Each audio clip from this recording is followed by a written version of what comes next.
Hello friends, कैसे हैं आप सब। हाँ जी क्या हाल चाल है जी आप लोगों के। आई होप सो सब बढ़िया होंगे। चलिए जी, तो शेयर कैपिटल का टॉपिक हमने लास्ट क्लास में स्टार्ट किया था। काफ़ी हद तक चीज़ें मैंने आपको उस चैप्टर में करवा दी थी।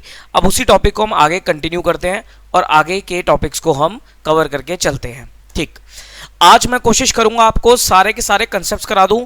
कोशिश मेरी ये रहेगी सारे कंसेप्ट्स करा दूं सो दैट नेक्स्ट क्लास हम सिर्फ क्वेश्चंस के ऊपर डिवोट कर पाए। ठीक, और हालांकि मुझे 3 क्लासेस में चैप्टर पूरा खत्म करवाना ही है। आइए जी स्टार्ट करते हैं। तो जो नोट्स मैंने आपको दे रखे हैं वो नोट्स आप लोग ओपन कर लेंगे। लास्ट क्लास में हमने issue of shares at premium तक कर लिया था। अब हमें कुछ आगे की बातें करनी है। पहले मैं आपको करवाऊंगा over subscription and pro rata allotment, फिर उसके बाद मैं आपको calls in arrears, calls in advance का टॉपिक कराऊंगा और फिर आपको 4 फीचर का टॉपिक कराऊंगा। फिर हमारा ये चैप्टर हो जाएगा ओवर। आओ जी, तो देखिए जी, over subscription and pro rata allotment.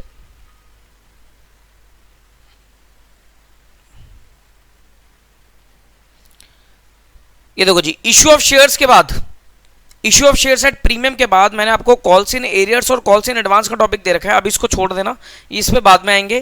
पहले मैं आपको करा देता हूं over subscription and pro rata allotment. Over subscription and pro rata allotment, हाँ जी। अब देखो मैंने आपको लास्ट क्लास में बताया था ओवर सब्सक्रिप्शन का मतलब, ओवर सब्सक्रिप्शन का मतलब क्या होता है कि sir when the number of shares offered and number of shares applied for या number of shares application received by the company differs। यानी कि कंपनी ने शेयर ऑफर करे थे कम लेकिन एप्लीकेशंस आ गई है ज्यादा। That is the case of over subscription. मतलब कंपनी ने 1 लाख शेयर ऑफर करे कि भाई 1 लाख इशू करना चाहती थी, इसलिए कंपनी ने 1 लाख शेयर का ऑफर निकाला, लेकिन कंपनी के पास जो एप्लीकेशंस आई वो आई 1,20,000 applications. That is the case of over subscription. अब बात ये आती है कि सर कंपनी इस केस में शेयर की अलॉटमेंट किस तरीके से करेगी, कि 1,20,000 वालों को 1 लाख किस तरीके से देगी। ऑप्शन है कंपनी के पास। क्या क्या ऑप्शन है कि सर कंपनी चाहे तो जो 20,000 एप्लीकेशंस बाद में आई हैं वो सारी की सारी रिजेक्ट कर दे और 1 लाख को पूरे 1 लाख अलॉट कर दे, या फिर कंपनी चाहे तो पूरे 1,20,000 वालों को 1 लाख शेयर अलॉट करे। सर 1,20,000 वालों को 1 लाख शेयर अलॉट करने का मतलब होता है प्रोपोर्शनेट कर दिया, यानी कि हर जिसने 12 शेयर के लिए अप्लाई किया होगा उसे 10 शेयर मिले होंगे। मुझे बताओ, जिसने 24 शेयर के लिए अप्लाई किया होगा उसे कितने शेयर मिलेंगे? 20 मिलेंगे। जिसने 1200 शेयर के लिए अप्लाई किया होगा उसे कितने मिलेंगे? 1000 शेयर मिलेंगे। और जिसने 2400 शेयर के लिए अप्लाई किया होगा उसे कितने मिलेंगे? 2000 शेयर मिलेंगे। This is your applied and this is your allotted. ये क्या कह रहा है? ये कह रहा है कंपनी ने सबको प्रो राटा शेयर अलॉट कर दिए, प्रोपोर्शनेट शेयर अलॉट कर दिए। और क्या हो सकता है? और कंपनी तरीका अपना सकती है कि कंपनी कुछ एप्लीकेशन रिजेक्ट कर दे और कुछ को प्रो राटा अलॉटमेंट कर दे। मान लो कंपनी क्या करे, कंपनी ने 1,20,000 में से 10,000 तो रिजेक्ट कर दी और बाकी जो 1,10,000 बचे उनको कितने शेयर दिए? 1,10,000 एप्लीकेंट्स को कंपनी ने 1 लाख अलॉट करे। यह भी सर प्रो राटा का केस है। कैसे? कि जिसने 11 शेयर के लिए अप्लाई किया होगा उसे 10 मिले होंगे, जिसने 110 के लिए अप्लाई किया होगा उसे 100 मिले होंगे, जिसने 1100 के लिए अप्लाई किया होगा उसे 1000 मिले होंगे, जिसने 2200 के लिए अप्लाई किया होगा उसे 2000 मिले होंगे, जिसने 3300 के लिए अप्लाई किया होगा उसे 3000 मिले होंगे, as so on. This is also the case of pro rata allotment. ठीक, अब होता क्या है, कंपनी जब भी प्रो राटा अलॉटमेंट करती है, कंपनी जब भी प्रो राटा अलॉटमेंट करती है तो सर कंपनी के पास तो पैसा एडवांस में आ जाता है, क्योंकि शेयर होल्डर जब भी पैसा देता है वो applied share into application money दे देता है।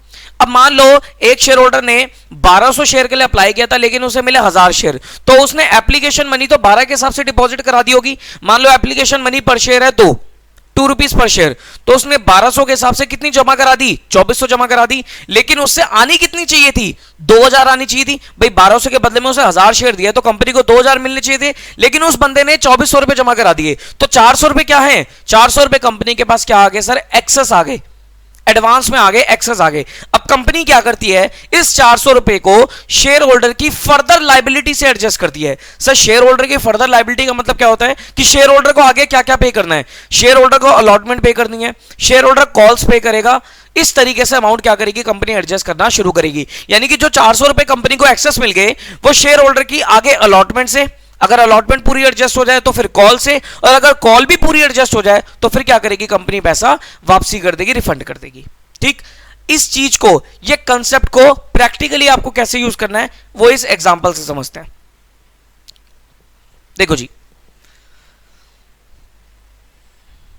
एग्जांपल देखना ध्यान से। A company offers 10,000 shares and applications were received for 15,000 share payable as follows। ठीक,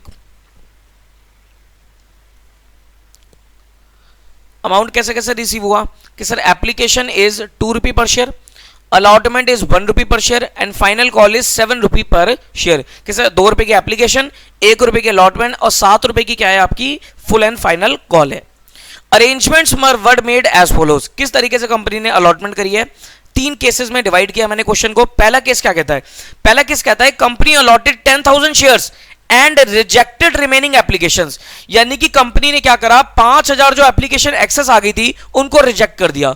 रिजेक्ट करने का मतलब क्या होता है, कंपनी ने सारा पैसा उनका क्या कर दिया, रिफंड कर दिया, रिजेक्ट कर दिया। सिंपल हो गया। यहां पर तो कोई प्रोपोर्शनेट का चक्कर हुआ ही नहीं भाई। कंपनी के पास 10,000 शेयर ऑफर करने थे, कंपनी के पास 15,000 एप्लीकेशन आई, तो कंपनी ने 5,000 को तो उनके पैसे वापसी कर दिए, रिजेक्ट कर दिया, और 10 को पूरे 10,000 शेयर अलॉट कर दिए। देखो केस 1 में एंट्री क्या बनेगी, सर केस 1 में पहले एप्लीकेशन मनी आएगी, that is bank to share application 15,000 into 2। ठीक, फिर उसके बाद कंपनी क्या करेगी, share application debit 30,000 to share capital. Share capital में कितना डालेगी कि sir number of shares allotted into application money पर शेयर 20,000, और जो बाकी एक्सेस आ गया, एक्सेस कितना आ गया था सर 5,000 इंटू 2, ये 10,000 रुपए क्या हो जाएगा, रिफंड कर दिया जाएगा टू द शेयर होल्डर्स। ठीक, उसके बाद company allotted 10,000 shares to the applicants on pro rata basis. यानी कि कंपनी ने 15,000 एप्लीकेंट्स को 10,000 शेयर अलॉट कर दिए। इसका मतलब क्या हुआ कि जिसने 15 शेयर के लिए अप्लाई किया उसे 10 मिले, जिसने 30 के लिए अप्लाई किया उसे 20 मिले, जिसने 45 के लिए अप्लाई किया उसे 30 मिले। मतलब 15:10 की प्रोपोर्शन में काम हुआ। ठीक, यानी कि जिसने 15 के लिए अप्लाई किया उसे 10 मिले, यानी कि हर 15 के बदले में 10, तो 10:15 का प्रोपोर्शन कह सकते हो। तो देखो जी एंट्री कैसे होगी अब यहां पर, पहले तो एप्लीकेशन मनी आएगी, bank account debit to share application, that is number of share applied into application money पर शेयर। ठीक, फिर क्या करेगी company, share application debit 30,000 to share capital, share capital में कितना डालेंगी 20,000। ओके, अब कंपनी के पास जो 10,000 एक्सेस आए थे, कंपनी इस 10,000 एक्सेस को क्या करेगी, शेयर होल्डर की फर्दर लायबिलिटी से एडजस्ट करेगी। मुझे बताओ फर्दर लायबिलिटी क्या है, फर्दर लायबिलिटी है सर अलॉटमेंट की, यानी कि 10,000 शेयर पर कंपनी को 1 रुपया मिलना है, यानी कि 10,000 रुपए अलॉटमेंट मनी मिलनी है।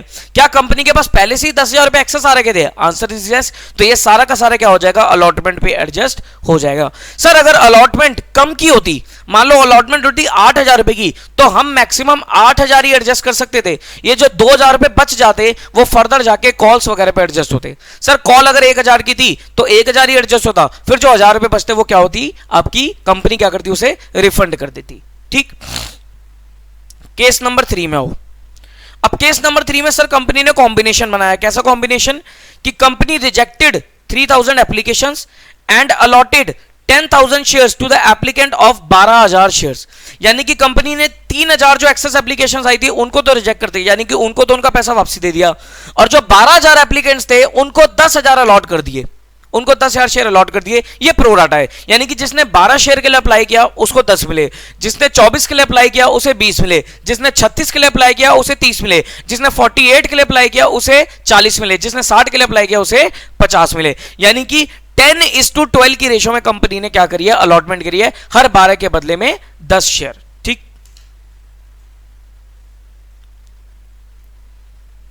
देखो जी अब इस केस में आप क्या काम करोगे, this table is very important. ये टेबल अगर आपको समझ में आ जाए तो सर आपका सारा काम हो जाएगा आराम से। ये टेबल बहुत ध्यान से समझना, बहुत ध्यान से समझना। मैंने लिखी कैटेगरी, भाई मेरे पास 2 कैटेगरी है, मेरे पास 2 कैटेगरी है, कुछ रिजेक्टेड कैटेगरी है, कुछ प्रो डाटा की कैटेगरी है। 3 भी हो सकती है कि सर कुछ रिजेक्टेड है, कुछ फुल अलॉटमेंट की कैटेगरी है, कुछ प्रो डाटा की है। जैसे भी कैटेगरी दे रखी होगी आप कैटेगरी बना लेना। नंबर ऑफ शेयर अप्लाइड, पहले कॉलम में क्या मैंने क्या लिखा, number of share applied. Number of share applied कितने सर, 3,000 और 12,000, 15,000 अप्लाइड थे। फिर नंबर ऑफ शेयर अलॉटेड, 3,000 वालों को तो कंपनी ने कुछ भी अलॉट नहीं किया, 12,000 वालों को 10,000 अलॉट किया। ठीक, amount received on application, amount received on application, ये कैसे आएगा सर? ये आएगा number of share applied into application money पर शेयर। तो भाई शेयर होल्डर तो क्या करेगा? शेयर होल्डर तो नंबर ऑफ शेयर अप्लाई के साथ साथ जितने अप्लाई करे उसी के साथ एप्लीकेशन मनी जमा करा देगा विद द कंपनी। तो 3000 के हिसाब से कंपनी को कितने मिले? 6000 रुपए, और 12000 के हिसाब से कंपनी को कितने मिले? 24000 रुपए, यानी कि टोटल कंपनी के पास कितने आ गए सर? 30000 रुपए आ गए। अब बात आती है अमाउंट रिक्वायर्ड ऑन एप्लीकेशन कि सर कितने पैसे की जरूरत थी। अगर मैं 3000 की बात करूं, यहां तो कुछ जरूरत ही नहीं थी क्योंकि यहां नंबर ऑफ शेयर अलॉटेड है नील। तो अमाउंट रिक्वायर्ड ऑन एप्लीकेशन कैसे निकलेगा? Number of share allotted into application money पर शेयर। तो amount required on application is nil. अगर amount required on application nil है तो सर अलॉटमेंट में भी ड्यू नहीं होगा, नील होगा। अमाउंट एडजस्टेड अलॉटमेंट भी नील होगा। सीधा सीधा क्या होगा सर? ये 6 का 6000 रुपए क्या हो जाएगा? रिफंड कर दिया जाएगा टू द शेयर होल्डर। ठीक, ओके। ये लास्ट कॉलम ऑप्शनल है, ये बनाना चाहो तो बना सकते हो। इधर आ जाओ, अगली कैटेगरी में आ जाओ। अगली कैटेगरी में क्या था कि जिसने 12000 के लिए अप्लाई किया उनको 10000 शेयर मिले। Amount received on application is 24000 और amount required on application is 20000। 20000 कैसे निकला? ये 20000 कैसे निकला? ये निकला 10,000 इंटू 2। तो एक्सेस कितना आ गया? अगर आप चाहो तो बीच में एक्सेस का कॉलम डाल सकते हो। एक्सेस, यहां एक्सेस था 6000 और यहां एक्सेस था 4000, यानी कि टोटल 10000 एक्सेस है। अब देखो कंपनी क्या करेगी, इस 4000 रुपए को जो एक्सेस आया था, ये जो 4000 रुपए एक्सेस आया था, ये वाला जो 4000 रुपए का एक्सेस आया था, दिस 4000 कंपनी इसे अलॉटमेंट पे एडजस्ट करेगी। लेकिन अलॉटमेंट पे एडजस्ट करने के लिए कंपनी पहले क्या देखेगी? अमाउंट ड्यू ऑन अलॉटमेंट, कि सर अलॉटमेंट पे कितना पैसा आना है। देखो कितना आना है? 10000 आना है। कैसे 10000 आना है? 10000 इंटू अलॉटमेंट मनी 1 रुपए थी तो 10000 आना है। अब मुझे बताओ 4000 एक्सेस है, 10000 आना है, तो कितना एडजस्ट हो सकता है? सिर्फ 4000 ही तो एडजस्ट हो सकता है, सिर्फ 4000 ही एडजस्ट हो सकता है। यानी कि जो बाकी 6000 रुपए बचेगा वो शेयर होल्डर क्या करेंगे? अलॉटमेंट पे कंपनी को पे ऑफ कर देंगे। ठीक है, क्लियर है यहां तक पॉइंट? टेबल समझ में आती है? तो टेबल में हमें बनाने हैं कैटेगरी का column, number of share applied का column, amount received on, number of share allotted का column, amount received on application का column, amount required on application का कॉलम। इससे आपका निकलेगा एक्सेस कितना आ गया कंपनी के पास। फिर एक्सेस के हिसाब से आप एक्शन ले लो कि sir amount required on allotment, amount adjusted on allotment. फिर अगर कुछ आगे एडजस्ट करना है तो एडजस्ट कर देना, नहीं तो क्या करोगे? रिफंड कर दोगे आप। ठीक, अगर मैं बात करूं पहली entry bank account debit to share application, ये एंट्री किससे डलेगी? ये एंट्री डलेगी आपकी amount received on application, received on application.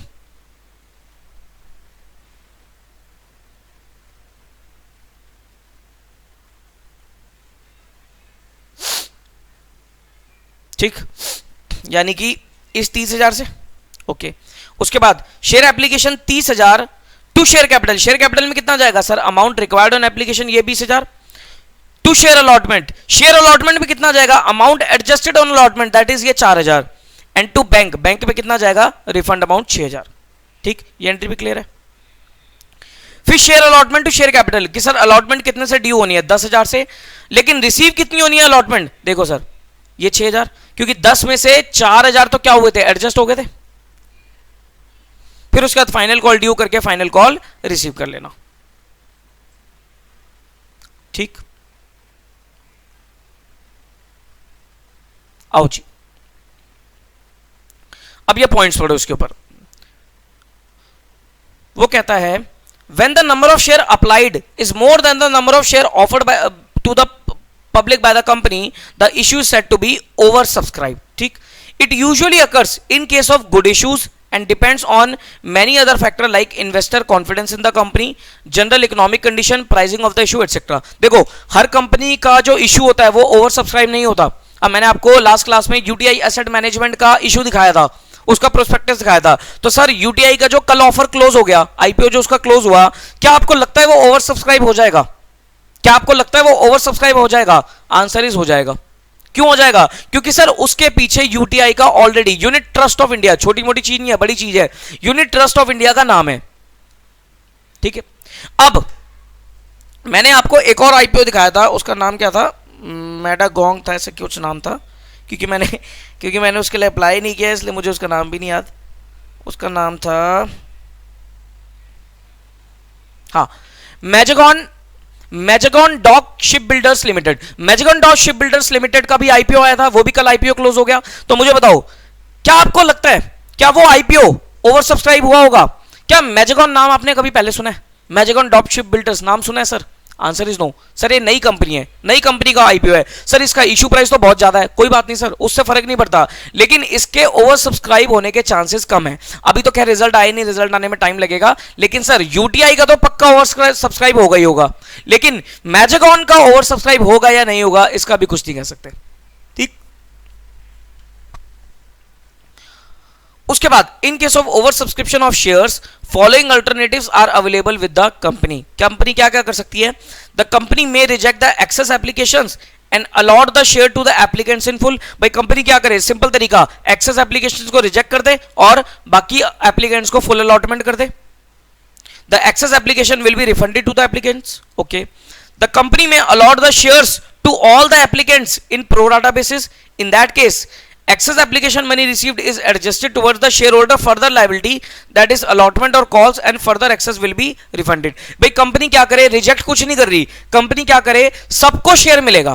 Company ये पॉलिसी अपना ले, सबको शेयर मिलेगा, किसी को हम खाली हाथ नहीं जाने देंगे, सबको शेयर मिलेगा। तो कंपनी ने क्या करा? प्रो राटा अलॉटमेंट करनी शुरू कर दी। उसमें क्या होगा कि कंपनी के पास जो जो भी एक्सेस अमाउंट आएगा वो शेयर होल्डर के फर्दर अमाउंट के साथ, फर्दर लाइबिलिटी के साथ, दैट इज अलॉटमेंट और कॉल्स, उनके साथ क्या होगा सर? एडजस्ट होना स्टार्ट हो जाएगा। उसके बाद कंपनी में adopt the combination of A and B, that is reject some applicants and allot the shares to the remaining applicants in pro rata basis। भाई कंपनी कॉम्बिनेशन भी लगा सकती है कि कुछ एप्लीकेंट्स को रिजेक्ट कर दो और बाकियों को क्या कर दो? प्रो राटा बेसिस पे अलॉटमेंट करनी शुरू करो। ठीक, जर्नल एंट्रीज आपको पता ही है सर, रिजेक्टेड एप्लीकेशंस की शेयर एप्लीकेशन टू बैंक, और सर प्रो राटा के केस में share application to share allotment, share call, फिर बैंक, जैसे भी केस होगा। आइए जी इसके रिलेटेड एक क्वेश्चन देखते हैं।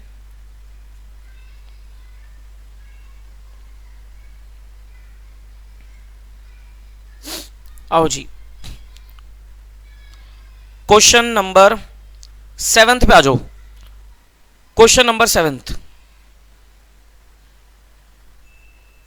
वो क्या कहता है? JHP limited is a company with an authorise share capital of 10 lakh in equity share of 10 each. ठीक है, एक कंपनी है JHP लिमिटेड जिसकी ऑथराइज कैपिटल कितनी है? 10 लाख की, of which 6 lakh shares had been issued and fully paid on 30th June 2016। यानी कि 10 लाख में से सर 6 लाख शेयर्स,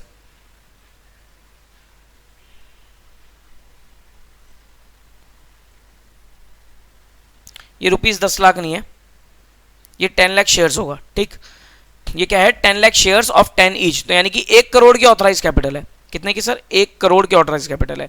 वो कह रहे हैं इस 10 लाख में से 6 लाख शेयर तो कंपनी इशू कर चुकी है, सारा का सारा पैसा 30 जून तक कंपनी के पास आ चुका है, ये हो चुका है काम, ये हो चुका है। उसके बाद अब क्या कर रही है company? Company propose to make a further issue of 1 lakh of these 10 rupee share at a price of 14 each. ठीक, वो कह रहा है कंपनी ने फिर दोबारा 1 लाख शेयर का इशू निकाला, 10 रुपए की फेस वैल्यू है एंड 14 रुपीज का क्या है? आपका इशू प्राइस है। 10 रुपए की फेस वैल्यू, 14 रुपीज का इशू प्राइस, इट मींस क्या हुआ? 4 रुपए का आपका प्रीमियम हो गया। ठीक, 4 रुपए का क्या हो गया? आपका प्रीमियम हो गया। Okay, the arrangements for the payment being as follows. कैसे कैसे? ₹2 per share payable on application to be received on 1 July 2016। कि सर एप्लीकेशन मनी है 2 रुपए की, allotment to be made on 10th July 16 and further 5 rupee per share including premium is to be payable। यानी कि जो allotment है वो कैसे है? 5 रुपए इंक्लूडिंग प्रीमियम, यानी कि 1+4, ऐसे कह सकते हो 1+4 कि सर 1 रुपए की अलॉटमेंट, इसमें 4 रुपए का प्रीमियम, 5 रुपए की total allotment. The final call for balance to be made and money receive by 30th April 2017। और जो फाइनल कॉल बचती है वो कितने की बचती है? 4, 5, 6, 7 रुपए की फाइनल कॉल बचती है।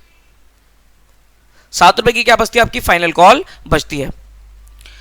Applications were receive for 3,55,000 share.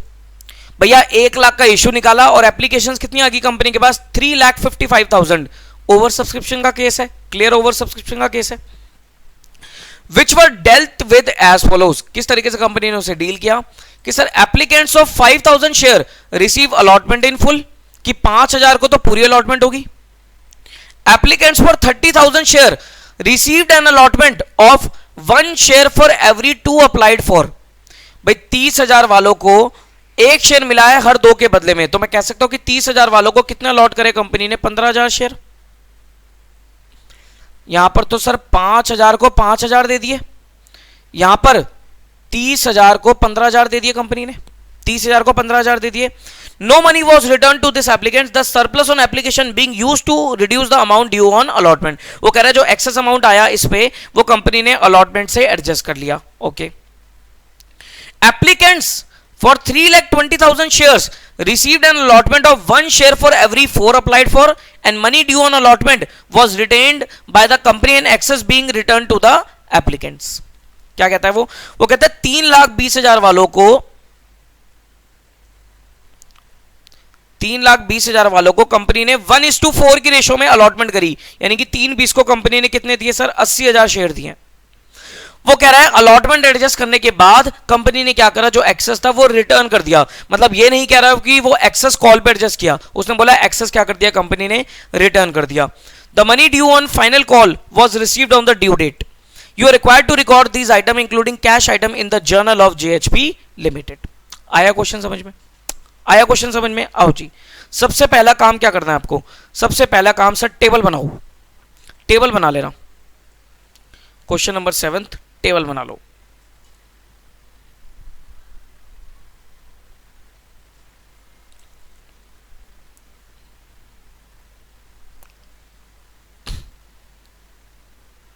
Category, category के बाद number of shares applied,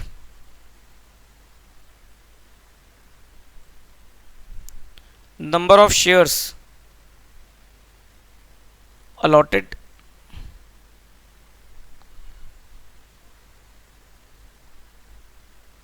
amount received on application,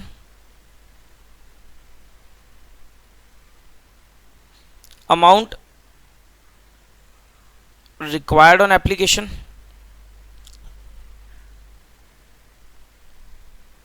excess received,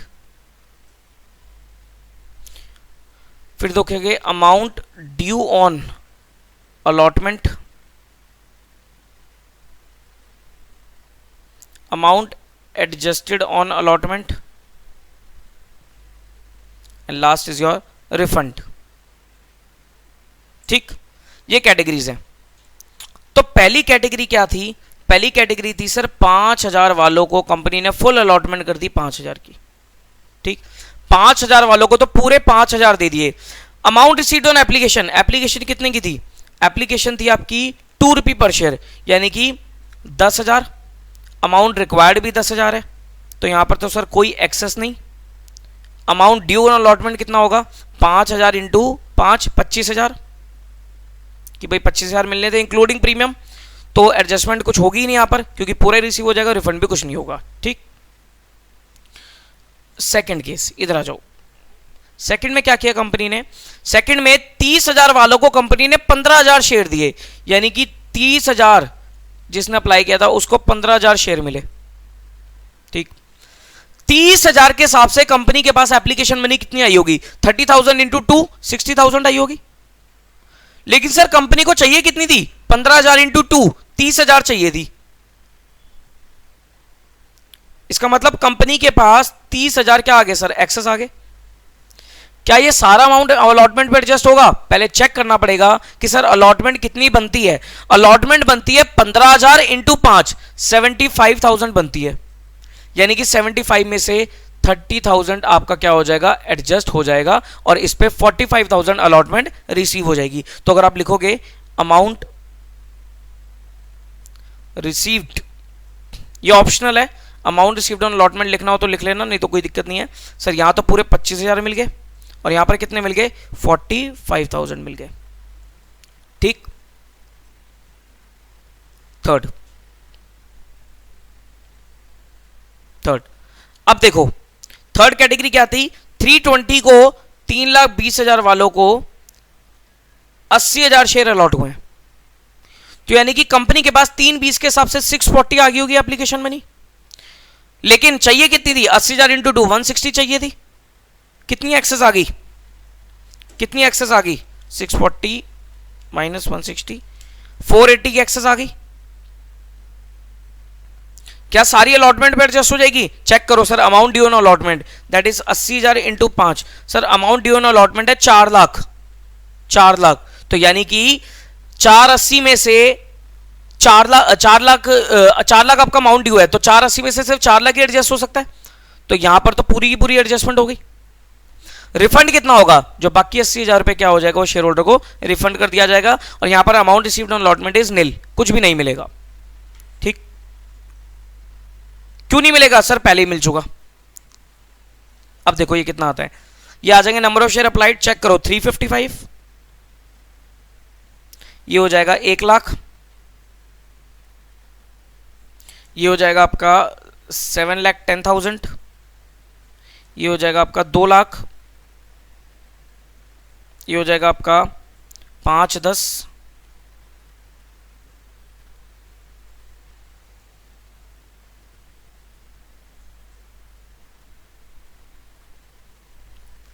ये हो जाएगा आपका 5 लाख, ये हो जाएगा 430, ये हो जाएगा आपका 80,000, ये हो जाएगा आपका 4 5 6 70,000। क्लियर? क्लियर? ये टेबल क्लियर है। इसको मिनिमाइज कर देता हूं, एक बार इसको देख लो। ये आपकी मास्टर टेबल है। अगर ये टेबल समझ में आ गई तो sir over subscription pro data के क्वेश्चन में दिक्कत नहीं है, फिर तो कोई भी दिक्कत नहीं है।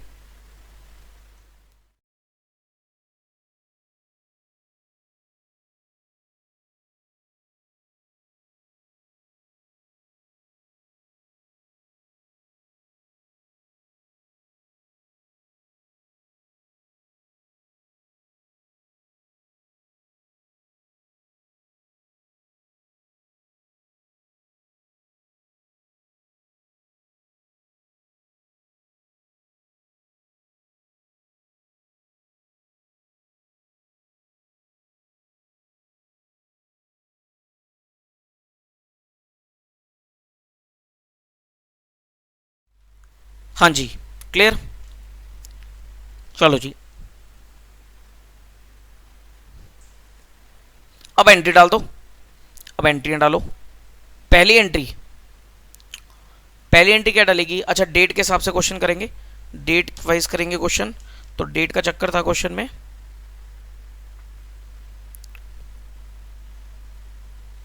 एप्लीकेशन मनी रिसीव हुई है 1 जुलाई 16 को, तो पहले 1/7/16 को एंट्री डलेगी एप्लीकेशन मनी रिसीव की, that is bank account debit to equity share application,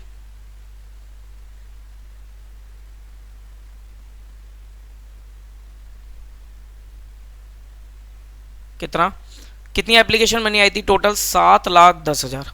ठीक, टेबल से ही काम चल जाएगा। कौन सा अमाउंट लिखा मैंने कि भाई ये वाला 7,10,000। ठीक, being amount received on application. ठीक, उसके बाद वो कहता है अलॉटमेंट हो गई थी 10 जुलाई को, 10 जुलाई 16 को अलॉटमेंट हो गई, that is equity share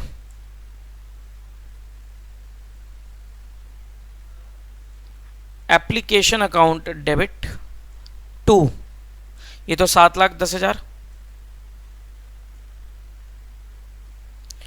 to equity share capital.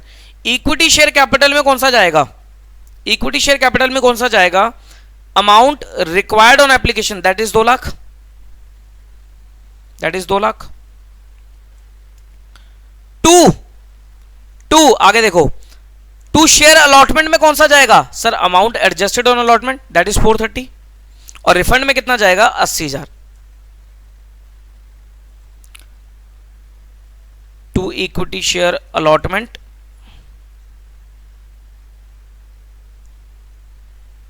That is 430 and to bank account, ये रिफंड कर दिया हमने 80।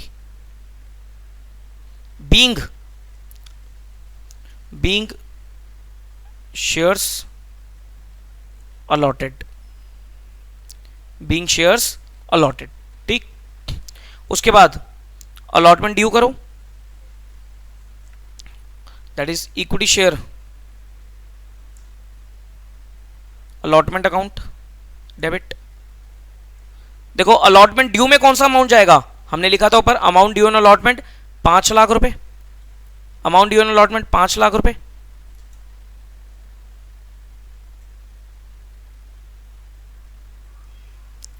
टू इक्विटी शेयर कैपिटल, कि इस 5 लाख में से कैपिटल का पोर्शन कितना है और कितना प्रीमियम है, जो प्रीमियम है वो अलग से दिखाओगे आप सिक्योरिटीज प्रीमियम में, to securities premium. Equity share capital कितना, 5 में से 1 लाख का तो प्रीमियम है और 1 लाख की तो कैपिटल है और 4 लाख का प्रीमियम है। Being allotment due, being allotment due, ठीक। क्लियर यहां तक की बात, ओके। उसके बाद अब अलॉटमेंट रिसीव्ड, अलॉटमेंट रिसीव की डेट दे रखी थी,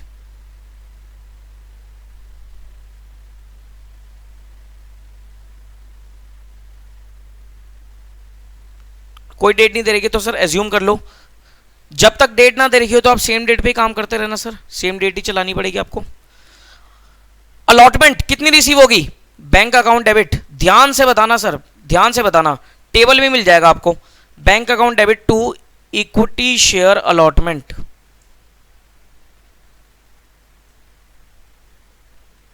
कितना, bank account debit to equity share allotment कितना, देखो जी 70,000, 70,000 amount received on allotment is 70,000। Sir एक चीज समझ में नहीं आई, क्यों, क्या चीज समझ में नहीं आई कि सर अलॉटमेंट में 5 लाख रुपए कंपनी के पास आने चाहिए थे लेकिन 70,000 आ रहे हैं, बाकी 4,30,000 कहां है, ऊपर एंट्री में चेक करो, ये देखो ये एडजस्ट हो गया 4,30,000, ये पहले ही मिल चुके थे कंपनी को, 5 लाख में से 4,30,000 तो कंपनी को पहले ही मिल चुके थे, तो अब जो बैलेंस बचेगा वो रिसीव हो जाएगा, दैट्स इट, ठीक। Being allotment received, being allotment money received, उसके बाद फाइनल कॉल ड्यू कर दो, इसकी डेट है कुछ 30 अप्रैल को कर लेते हैं फाइनल कॉल ड्यू भी और रिसीव भी, 30 April 17। Equity share final call account debit कितने की बनेगी, 1 lakh into 7 lakh, to equity share capital account 7 lakh, being final call due, उसके बाद ये फाइनल कॉल भी कंपनी को रिसीव होगी, that is bank account debit to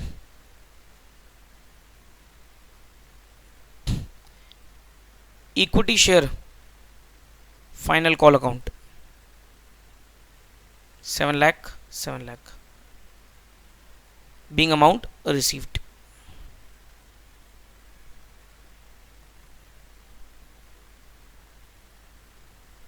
clear है सारी एंट्रीज आपको, तो ये था आपका topic over subscription and pro rata allotment, ठीक।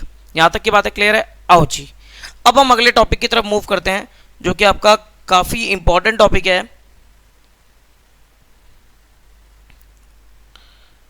Calls in arrears and calls in advance.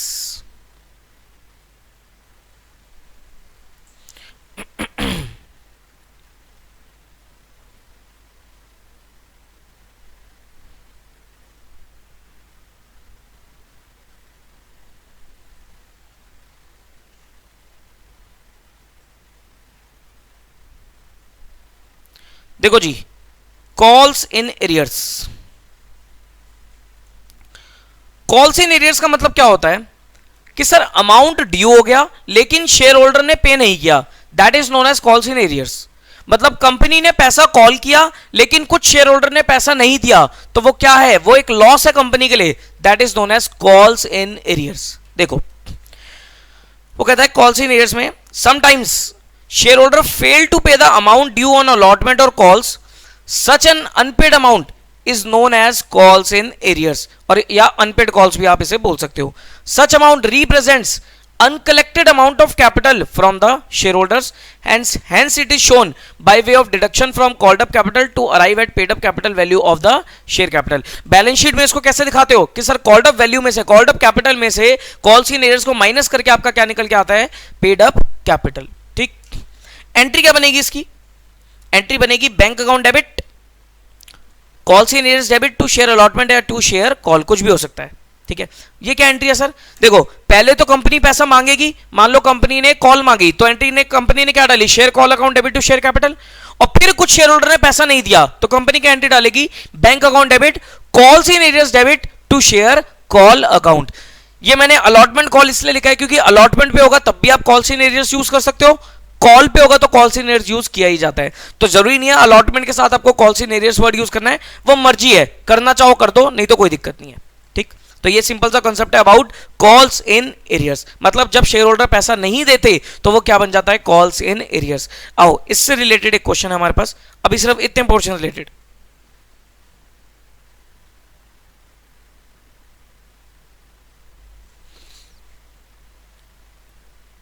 Question number 8,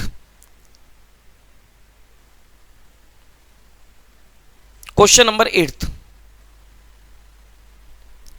कहता है Shreyas limited did not received first call on 10,000 equity share of 3 रुपी पर share which was due on 1 July 2016। The amount was received on 1 April 2017। Open calls in arrears account and generalized the entry in the books of company on 1 July 2016 and 1/4/17। Also show extract of balance sheet on 31 मार्च 2017। देखो जी,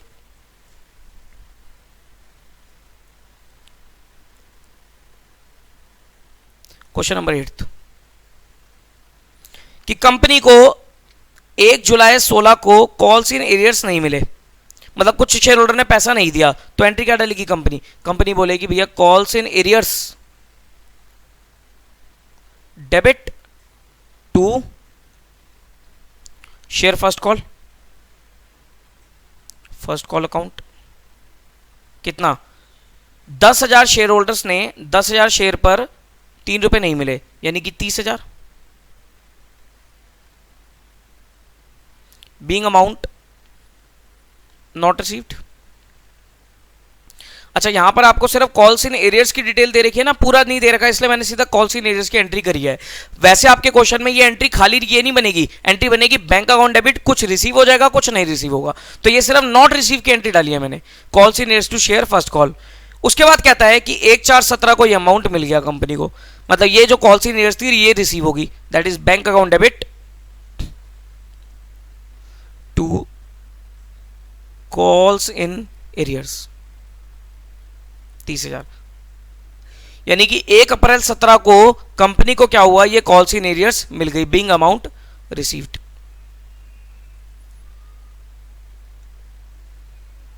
ठीक,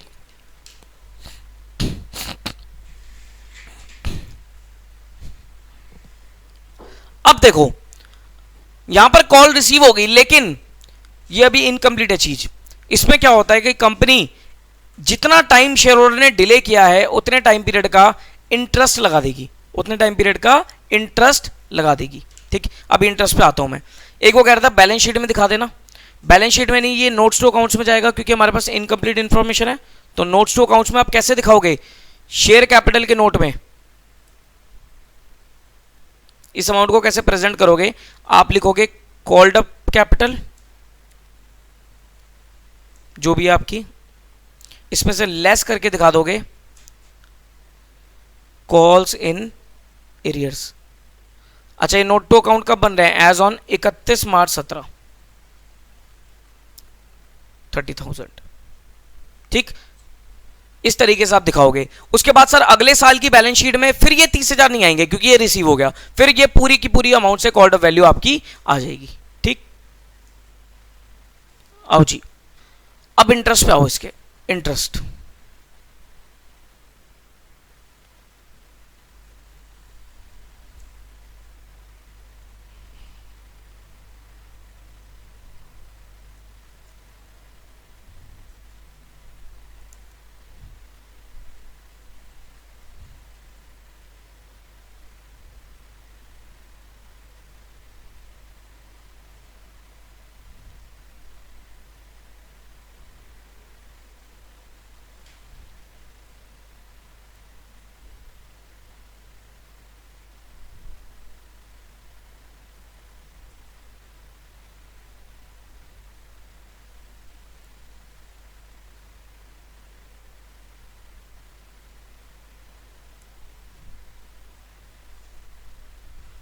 देखो जी,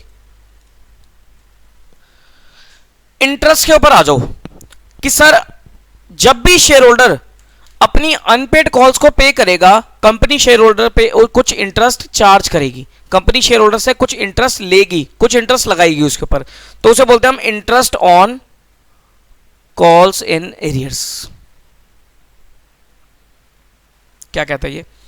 it is paid by the share holder to the company on the calls due but remaining unpaid. ठीक, it is paid by the share holder to the company on the calls due but remaining unpaid. कौन देता है sir? Interest on calls in arrears ये share holder देता है company को, यानी कि कंपनी के लिए इनकम है, शेयर होल्डर के लिए खर्चा है।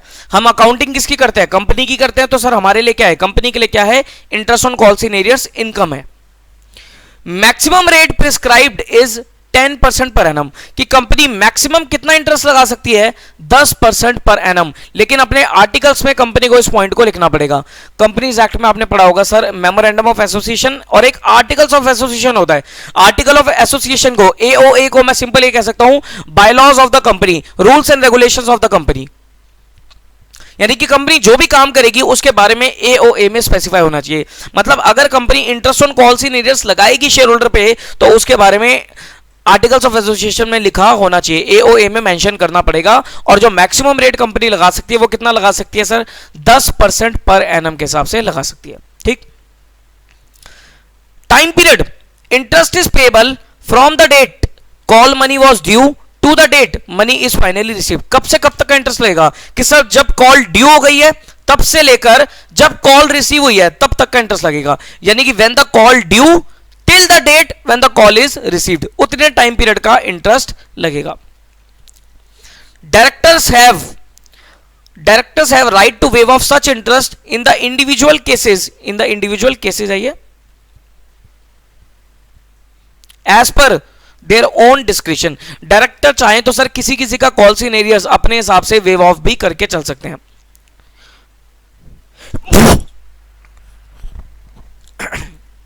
एक मिनट रुको।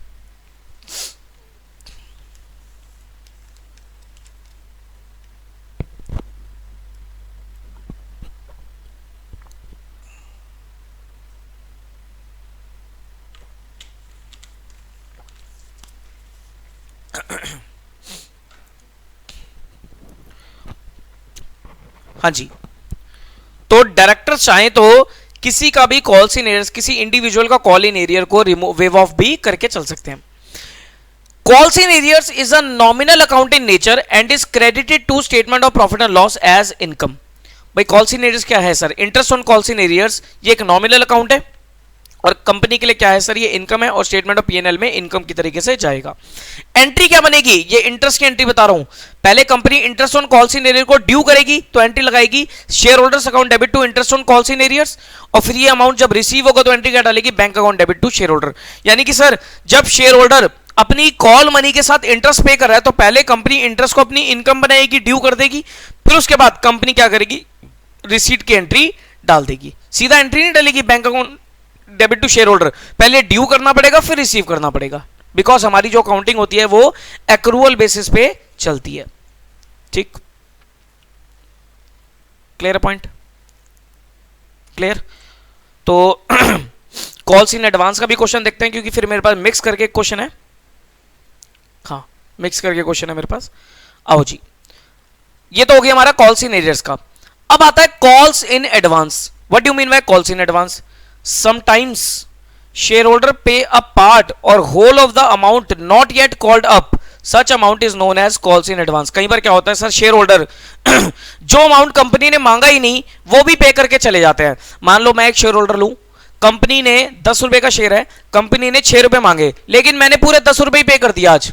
मैंने बोला भाई बार बार मेरे पास टाइम नहीं है, आप आज ही पूरे 10 रुपए ले लो, यानी कि मैंने 4 रुपए वो पे कर दिए जो कंपनी ने मांगे ही नहीं। तो कंपनी के लिए वो 4 रुपए क्या कहलाएंगे? Calls in advance. कंपनी के लिए वो 4 रुपए क्या कहलाएंगे? Calls in advance. और this amount is credited to calls in advance account. अब इसकी एंट्री क्या डालेगी भाई? कॉल्स इन एडवांस के केस में तो कंपनी को पहले कॉल्स इन एडवांस मिलेगा, तो कंपनी एंट्री डालेगी bank account debit to calls in advance, और फिर उसके बाद कंपनी इस कॉल्स इन एडवांस को एडजस्ट करेगी when the call becomes due. अब देखो, जो मैंने 4 रुपए कंपनी को एडवांस दे दिए थे वो मान लो फाइनल कॉल के थे, फाइनल कॉल के 4 रुपए थे। अब जब फाइनल कॉल एक्चुअली में ड्यू हो जाएगी तो क्या कंपनी मुझसे 4 रुपए दोबारा मांगेगी? Answer is no. मैं पहले ही दे चुका हूं, तो कंपनी क्या करेगी? उस अमाउंट को एडजस्ट कर देगी, यानी कि उस कॉल्स इन एडवांस को क्या करेगी? एडजस्ट कर लेगी। तो when call become actually due, calls in advance is adjusted at the time of call. तो एंट्री क्या बनेगी? Bank account debit calls in advance debit to share call account. Bank account debit में क्या आएगा sir? Call amount received. Calls in advance में क्या आएगा? जितना अमाउंट एडजस्ट हो गया था, और ये हो गया आपका अमाउंट ड्यू। ठीक, ठीक है जी। मान लो सर यहां पर कंपनी ने, मैं अपने एग्जांपल लेता हूं, वही 10 रुपए वाला एग्जांपल लेते हैं। मान लो जब 2 रुपए की एप्लीकेशन बनी थी तो मैं पहले कंपनी ने एंट्री क्या डाली? चलो यहां पर समझाता हूं, लेकिन मत सिर्फ सुन लेना, इधर सुन लेना। जब 2 रुपए की एप्लीकेशन बनी थी तो कंपनी ने एंट्री डाली share application debit to share capital, 2 रुपए से। ठीक, फिर कंपनी ने क्या किया? इसे शेयर एप्लीकेशन, एक मिनट, इससे पहले कंपनी ने क्या डाली होगी entry? Bank account debit to share application, 2 रुपए। ठीक, फिर share application to share capital 2 रुपए। अब अलॉटमेंट ड्यू हुई तो एंट्री ने डाली कंपनी ने share allotment debit to share capital 6 रुपए। मान लो 4 थे, 4 रुपए। ठीक, यानी कि कंपनी 6 रुपए कॉल कर चुकी है। अब जब ये पे करने की बारी आई तो मैंने क्या करा? मैंने कंपनी को पूरे के पूरे क्या दे दिए सर? 2 पहले ही दे चुका था, और ये जो 8 रुपए बचे थे ये पूरे के पूरे 8 रुपए प्रोवाइड कर दिए। तो मैंने 8 रुपए दे दिए, बैंक अकाउंट डेबिट 8 रुपए टू, जिसमें से अलॉटमेंट कितनी है? जिसमें से अलॉटमेंट है 4 की, लेकिन बाकी मैंने क्या दे दिए? Calls in advance. मैंने अगली कॉल का पैसा दे दिया 4 रुपए। ठीक, अब क्या होगा? अब जब शेयर कॉल की एंट्री आएगी, जब शेयर कॉल ड्यू होगी तो एंट्री क्या बनेगी? Share call debit to share capital 4 रुपए 4 रुपए। लेकिन जब कंपनी मुझसे मांगने आएगी पैसे तो एंट्री क्या डलेगी? बैंक तो होगा ही नहीं, सीधा क्या होगा? Calls in advance debit to share call 4 ठीक, आई होप ये एंट्री समझ गए होंगे। सिंपल सी एंट्री है, क्वेश्चन में और डिटेल में समझ लेंगे। एंट्री में तो कोई दिक्कत नहीं थी, उसे हटा रहा हूं मैं, इसको नोट मत करना सर।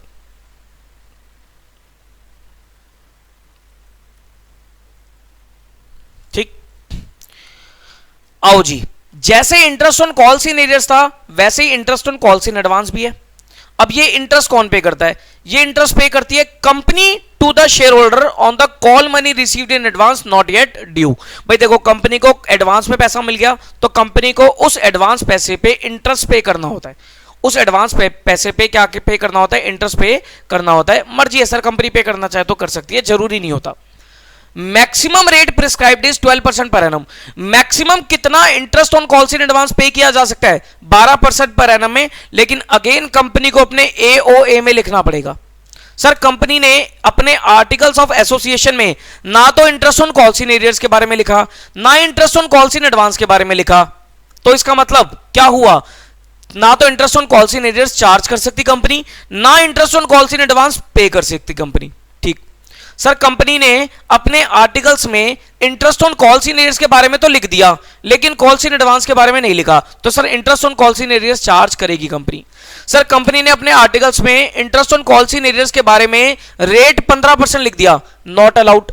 10% मैक्सिमम हो सकता है, इससे ऊपर नहीं चार्ज कर सकती। ठीक। सर कंपनी ने अपने आर्टिकल्स में interest on calls in arrears के बारे में नहीं लिखा, कॉल्स इन एडवांस के बारे में लिख दिया, कोई दिक्कत नहीं है सर, कॉल्स इन एरियर्स पे इंटरेस्ट चार्ज नहीं होगा, लेकिन एडवांस पे कंपनी पे करेगी। सर कंपनी ने अपने आर्टिकल्स में interest on calls in advance का रेट 15% लिख दिया, नॉट अलाउड, 12% मैक्सिमम हो सकता है। सर कंपनी ने अपने आर्टिकल्स में interest on calls in advance 5% लिखा, कोई दिक्कत नहीं है सर, अलाउड है, क्योंकि वो रेट क्या है, मैक्सिमम।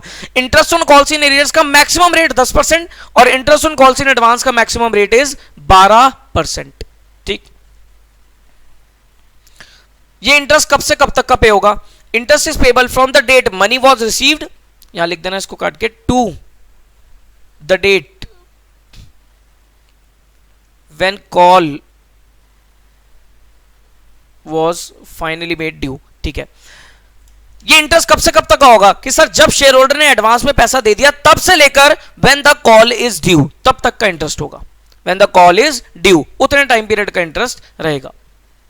उसके बाद share holders are not entitled to any dividend on calls in advance. देखो जो डिविडेंड होता है वो हमेशा पेड अप कैपिटल पे होता है, mostly sir paid up capital पे होता है, हमेशा तो नहीं बोल सकते, पेड अप कैपिटल पे होता है। ये मैं इसलिए नहीं बता रहा क्योंकि डिटेल में, क्योंकि इसके लिए आपको कंपनी लॉ के सेक्शन 123 से लेकर 127 तक पढ़ने पड़ेंगे जो आप बाद में पढ़ोगे। तो अब ये समझ लो कि सर जो डिविडेंड होता है वो पेड अप कैपिटल पे होता है, लेकिन calls in advance paid up capital का पार्ट नहीं है, क्योंकि कॉल्स इन एडवांस तो वो अमाउंट है जो कंपनी ने कॉल ही नहीं किया, तो उसके ऊपर कंपनी क्या करेगी, डिविडेंड नहीं पे करेगी। ठीक। Again interest on calls in advance ये नॉमिनल अकाउंट है और ये कंपनी के लिए एक्सपेंस है, इसलिए पीएनएल अकाउंट में क्या हो जाएगा, राइट ऑफ हो जाएगा। एंट्री क्या बनेगी, पहले कंपनी एंट्री ड्यू करेगी, भाई इंटरेस्ट पे करने की एंट्री ड्यू करी कंपनी ने, interest on calls in advance debit to share holder, और फिर उसके बाद पेमेंट कर देगी, that is share holder to bank. ठीक। आओ जी क्वेश्चन पे आ जाओ।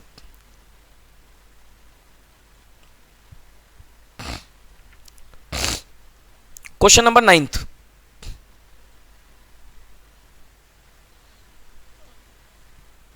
क्वेश्चन नंबर 9th पढ़ो।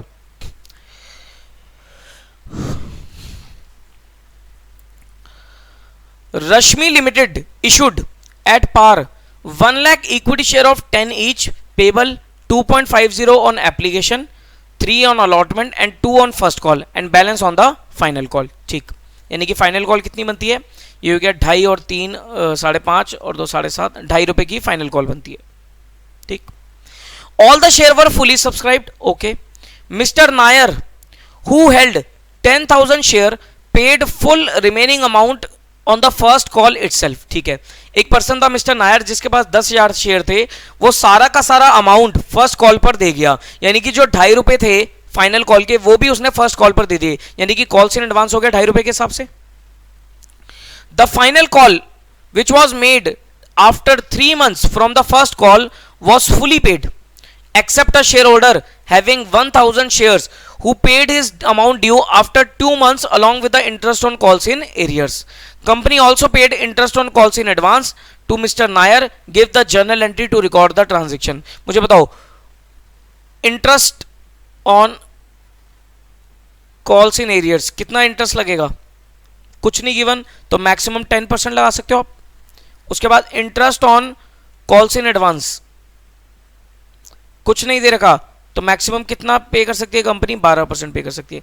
अब करना है इसका क्वेश्चन, अब ये क्वेश्चन करना है। आओ जी क्वेश्चन करते हैं। This thing is very important, calls in arrears calls in advance, इसका क्वेश्चन इंटरेस्ट के साथ एग्जाम में 2-3 बार पूछा गया है, तो प्लीज इसको अच्छे से करना। Question number 9th,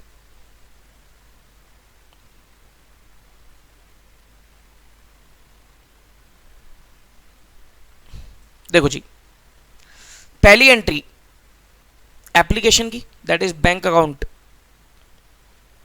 debit to equity share application,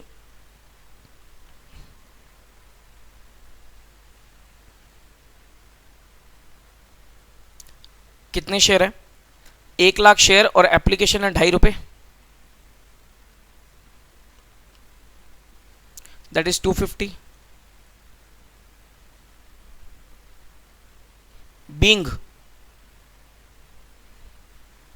being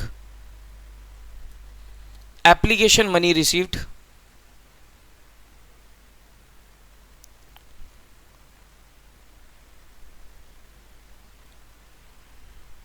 ठीक। सेकेंड एंट्री, शेयर अलॉट कर दो, that is equity share.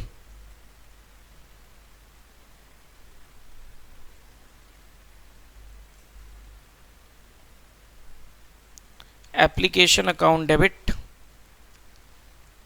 To equity share capital account. कितना? ये हो गया आपका, अच्छा ये तो पूरा ही जाएगा ना, ठीक है 250 250 250 being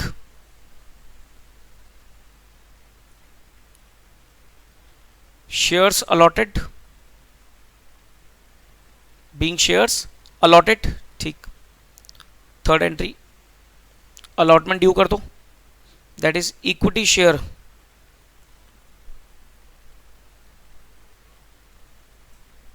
allotment account debit to equity share capital account. कितना? 1,00,000 इंटू अलॉटमेंट कितने की है, शायद 3 रुपए की है, 3,00,000।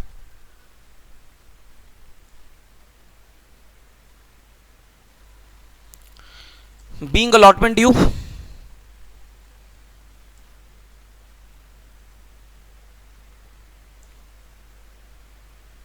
ठीक, क्लियर। नेक्स्ट एंट्री, अलॉटमेंट भी ड्यू होगी, उसके बाद अलॉटमेंट रिसीव हो जाएगी, that is bank account debit to equity share allotment account. यहां तक भी कोई दिक्कत नहीं, 3,00,000 3,00,000।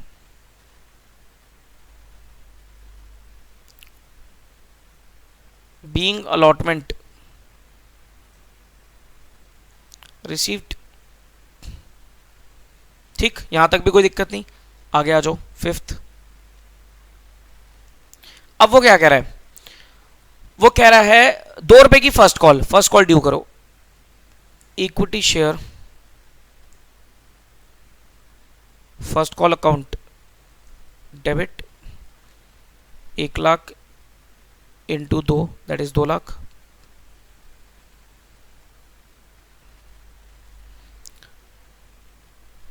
To equity share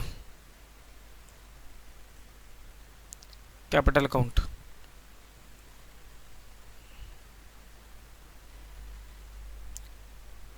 being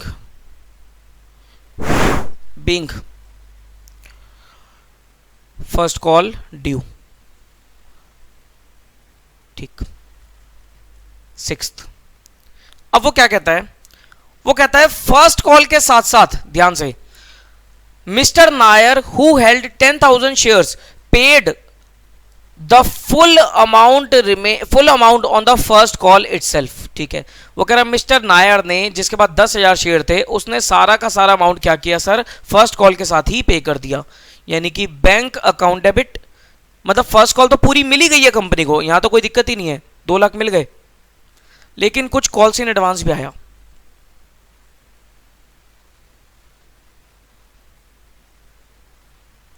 bank account debit to, एक minute, bank account debit to equity share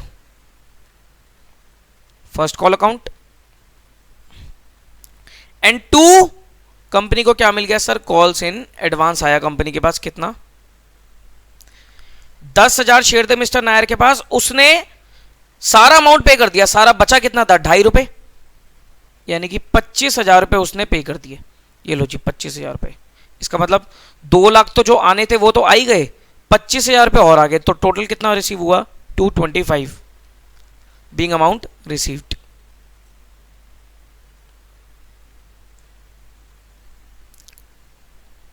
clear? यहां तक की बात है क्लियर हुई? अब उसके बाद पढ़ो, final call which was made after 3 months from the first call, ठीक है। वो कह रहा है फाइनल कॉल करी 3 महीने बाद, तो फाइनल कॉल ड्यू करूं, equity share final call account debit to equity share capital. Due तो पूरा ही करोगे अमाउंट, ड्यू तो पूरा ही करोगे अकाउंट, अमाउंट कितना 1 lakh into 2.5 250 being amount due, being final call due.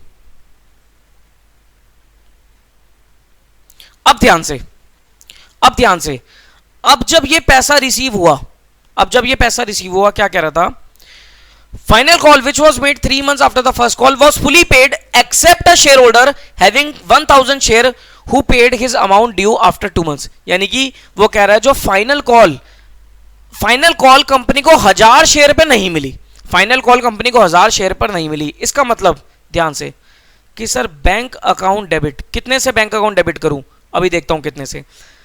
एक तो कंपनी को कुछ पैसा नहीं मिला, कॉल्स इन एरियर्स डेबिट, और एक कंपनी को पहले ही मिल गया था तो ये भी एडजस्ट हो जाएगा, that is calls in advance debit to share equity share final call. अब देखो किस तरीके से कैलकुलेशन करी मैंने कि sir equity share final call थी 2,50,000 की, ठीक 2,50,000 की बनती थी, ओके। जिसमें से वो कह रहा है 1,000 शेयर्स पे कंपनी को फाइनल कॉल नहीं मिली, तो यानी कि 1000 इंटू 2.5 यानी कि लो 2,500 नहीं मिले।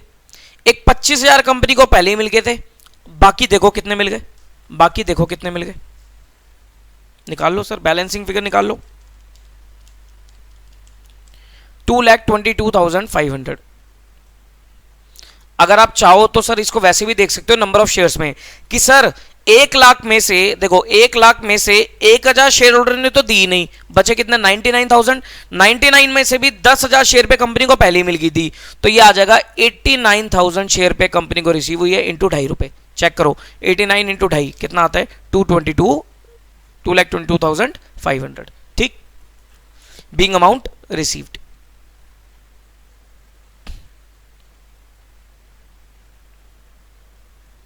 क्लियर, यहां तक बात समझ में आती है किस तरीके से एडजस्टमेंट करी।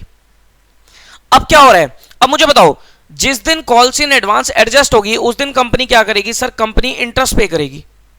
तो पहले इंटरेस्ट की एंट्री डालो, interest on calls in advance. Sir calls in advance की इंटरेस्ट की बात कर रहा हूं मैं, interest on calls in advance debit to share holders. भाई साहब जब शेयर होल्डर का अमाउंट ड्यू हो गया तो कंपनी को उस दिन तक का इंटरेस्ट पे करना पड़ेगा ना। कितना इंटरेस्ट बनेगा, ये बनेगा इंटरेस्ट, कैलकुलेट करो, ये बनेगा 25,000 था ना, तो 25,000 का मैक्सिमम 12% इंटू 3 months का, 25,000 इंटू 12% इंटू 3 months का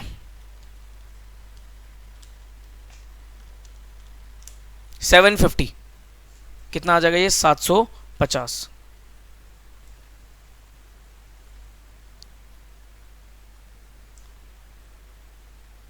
being interest due,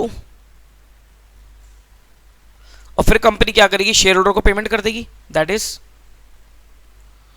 share holders to bank,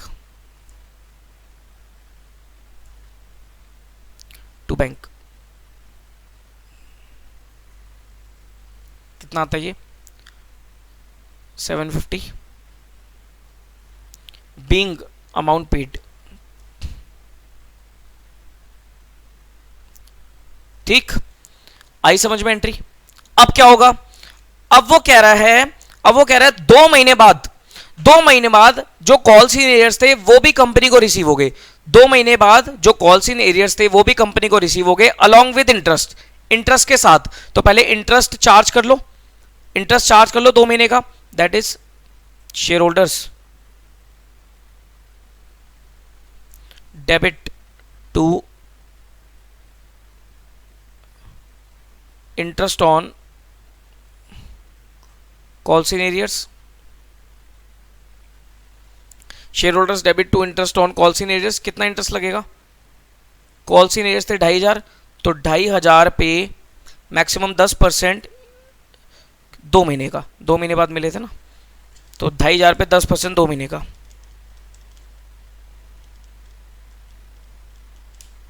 लगभग आ रहा है 41.67, तो आप 42 लिख सकते हो, 42 42, ठीक। बीइंग ये हो जाएगा इंटरेस्ट रिसीवेबल, फिर कंपनी को पैसा मिल गया, that is bank account debit to calls in arrears and to shareholders, 2542, 2500 की कॉल्स इन एरियर्स और 42 का इंटरेस्ट, बीइंग अमाउंट रिसीव्ड।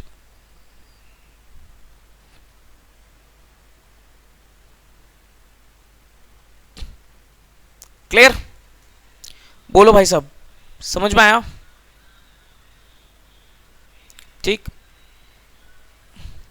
अब क्या होगा लास्ट में, अब ये ऑप्शनल है, आप चाहो तो ये इंटरेस्ट को पीएनएल में भी डाल सकते हो। तो अगर मैं कॉल्स इन एडवांस को ट्रांसफर करूंगा तो एंट्री क्या बनेगी,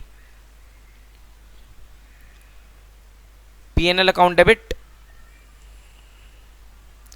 to interest on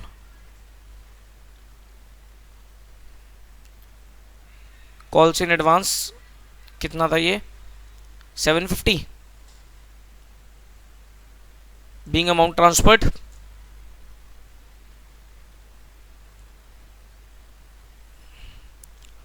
being amount transferred, और ये जो 42 है इसको राइट ऑफ कर दो, ये भी राइट ऑफ हो जाएगा, that is interest on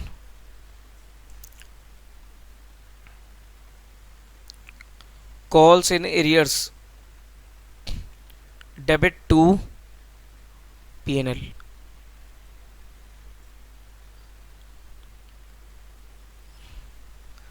being amount transferred।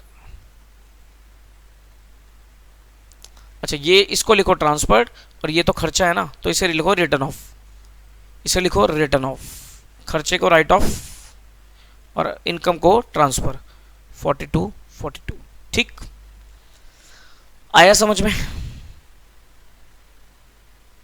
Clear है पॉइंट? चलो जी, तो अब मैं स्टार्टिंग से फुल स्क्रीन कर देता हूं, एक बार नोट कर लो, क्वेश्चन को देख लो अच्छे से, इंपॉर्टेंट क्वेश्चन है।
क्लियर है जी? हाँ जी, समझ में आया क्वेश्चन? आओ जी,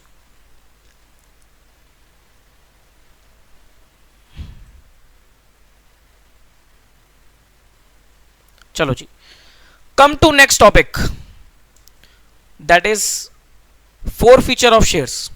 अगले टॉपिक पे आते हैं, फोर फीचर। आओ जी।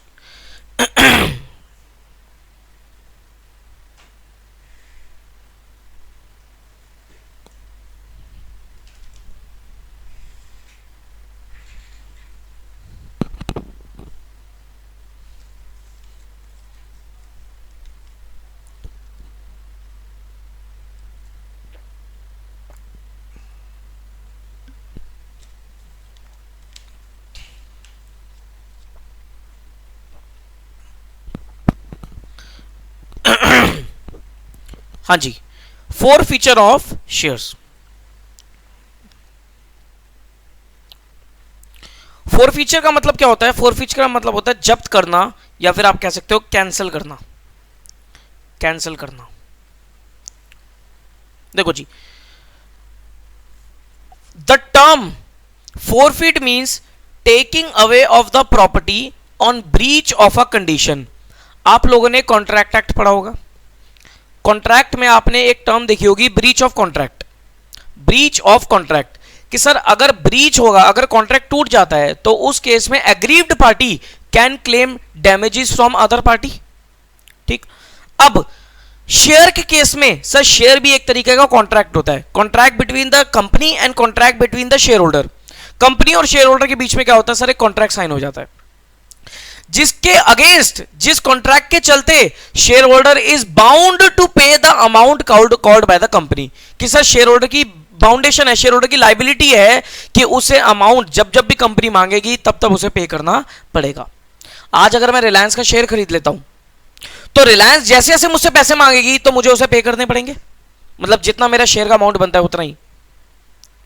अगर मान लो शेयर होल्डर कुछ पैसा देने से मना कर देता है, that is known as breach of contract. भाई शेयर होल्डर ने क्या करा? कॉन्ट्रैक्ट तोड़ दिया, तो company can claim company can claim damages from the share holder, या कह सकते हो आप सिंपल में वर्ड्स पे कि company can take action against the share holder.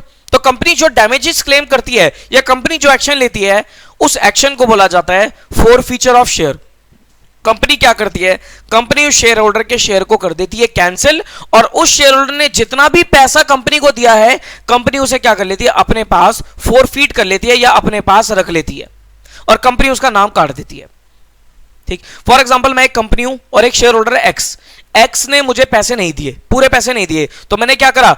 X के लेटर से 1000 शेयर थे, तो 1000 शेयर पे जितने भी पैसे एक्स ने दे दिए थे वो मैंने अपने पास रख लिए और एक्स का नाम शेयर होल्डर से काट दिया, उसके शेयर को कर दिया कैंसिल। यानी कि एक्स ने जितना भी पैसा दिया that is a gain for me, that is a gain for me, उसको बोलते हैं हम शेयर फोरफीचर। ठीक, तो शेयर फोरफीचर का मतलब क्या होता है? कि जब्त कर लेना या कैंसिल कर देना। आगे पढ़ो। Whenever shareholder fails to pay their allotment or calls on the due date, failure to pay such money results in the cancellation of the shares, which is termed as forfeiture of shares। ठीक, भाई share holder पैसा नहीं देगा तो failure to pay such money is termed as cancellation of share, which is known as forfeiture of shares। The directors are empowered by articles of association of the company to forfeit the shares by serving proper notice to the shareholder। अब forfeiture के case में भी company को अपने articles of association में लिखना पड़ेगा कि अगर भाई शेयर होल्डर पैसा नहीं देंगे तो कंपनी उनके शेयर को फोरफीट कर लेगी। लेकिन forfeiture ऐसे नहीं होता, पहले forfeiture के केस में कंपनी शेयर होल्डर को नोटिस सर्व करेगी कि we are going to forfeit your shares, आपके पास लास्ट अपॉर्चुनिटी है कि भाई इंटरेस्ट के साथ अमाउंट पे करते हो या नहीं करते हो। फिर भी अगर शेयर होल्डर पैसा नहीं देता तो कंपनी क्या करती है? उसके शेयर को फोरफीट कर देती है, कैंसिल कर देती है। ठीक, और पैसा जितना भी उसने दिया है वो अपने पास रख लेती है। Once the shares are forfeited, the title of such shareholder is extinguished, खत्म हो जाता है, and amount paid by them is not refunded to him, कि जो भी अमाउंट उसने पे किया है उसे रिफंड नहीं मिलता। The shareholders have no further claim on the company. The forfeiture shall be bona fide in the interest of the company। ठीक, bona fide मतलब कंपनी के फेवर में होना चाहिए। ओके, अब देखो मैं आपको कंपनी से हटके एक एग्जांपल देता हूं। मेरा एक फ्रेंड है, उसने अपनी 5 LIC करा रखी है। उसने अपनी 5 LIC करा रखी है। 2 LIC तो वो पे करता रहता है, नॉर्मल पे करता रहता है, लेकिन 3 LIC का जो प्रीमियम है उसने पिछले 2 साल से पे नहीं किया। 3 LIC का जो प्रीमियम है उसने पिछले 2 साल से नहीं किया, यानी कि उससे पहले वो 4-5 प्रीमियम पे कर चुका था, उसके बाद उसने पिछले 2 साल से कोई भी प्रीमियम पे नहीं किया। अब LIC की कंडीशन है, LIC कहता है कि अगर जो पॉलिसी होल्डर है वो 6 महीने तक पे नहीं करेगा प्रीमियम, तो LIC will forfeit that amount paid by the policy holder. LIC क्या करेगा, उस अमाउंट को फोरफिट कर लेगा। अब हुआ क्या कि उस बंदे ने, उस फ्रेंड ने 3 LIC का पिछले 2 साल का प्रीमियम नहीं दिया, तो जितना भी अमाउंट वो पहले ही पे कर चुका है कंपनी को, LIC को, LIC ने क्या करा, उसका सारा का सारा अमाउंट फोरफिट कर लिया और उसका नाम पॉलिसी होल्डर की लिस्ट में से काट दिया। मतलब अगर अब वो बंदा कहे LIC को कि मेरा पैसा वापसी दे दो, LIC नहीं देगी, LIC नहीं देगी, क्योंकि वो amount have been forfeited by the LIC। Sir अगर जो पर्सन है वो अपना पुराना ड्यू सारा पे कर दे, तो क्या LIC उसे अलाउ करेगी? आंसर इज अलाउ कर देती है, प्रैक्टिकली देखा जाए तो अलाउ कर देती है, लेकिन LIC will charge heavy interest from that person.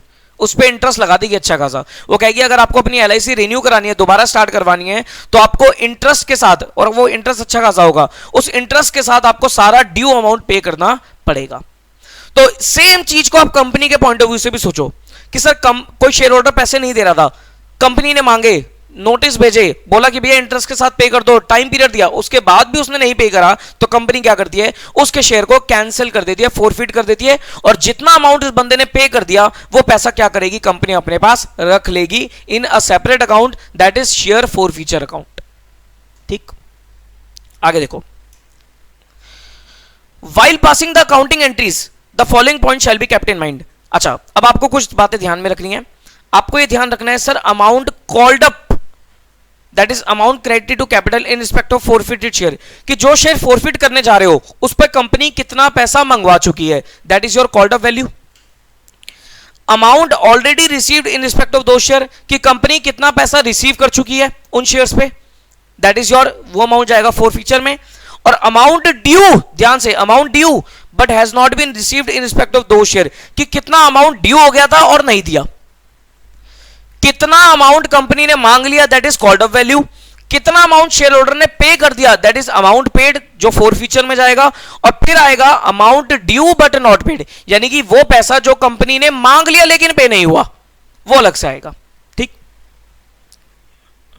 Accounting for forfeiture vary according to the situation. सबसे पहले देखते हैं forfeiture of shares issued at पार।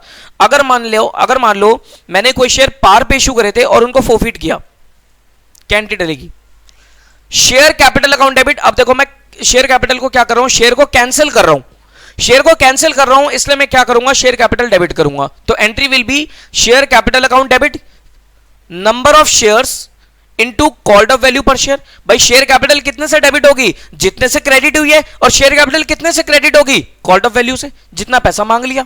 मान लो 10 रुपए का शेयर था, कंपनी ने सिर्फ 8 रुपए मांगा है, तो 8 रुपए तो कैपिटल में आ रहा होगा, तो 8 रुपए से कंपनी क्या करेगी, कैपिटल को कैंसिल करेगी। ओके, शेयर फोरफिटेड में कितना जाएगा, amount already received on forfeited share, कि सर फोरफिटेड शेयर पे शेयर होल्डर ने कितना पैसा दे दिया था, जो कि कंपनी क्या करेगी, कैंसिल करते समय अपने पास एक अलग से अकाउंट में रख लेगी, that is your share forfeited account, या फोरफीचर अकाउंट भी बोल सकते हो। और फिर आप क्या लिखोगे, शेयर अलॉटमेंट। भाई अगर अलॉटमेंट ड्यू हो गई थी, नहीं पे हुई, तो अलॉटमेंट। अगर शेयर फर्स्ट कॉल ड्यू हो गई थी और नहीं पे हुई, तो शेयर फर्स्ट कॉल, और to share final call if amount due not paid. अगर इन सब की जगह पर आपने कॉल्स इन एरियर्स अकाउंट खोल रखा है, तो आप calls in arrears word use करके चलोगे।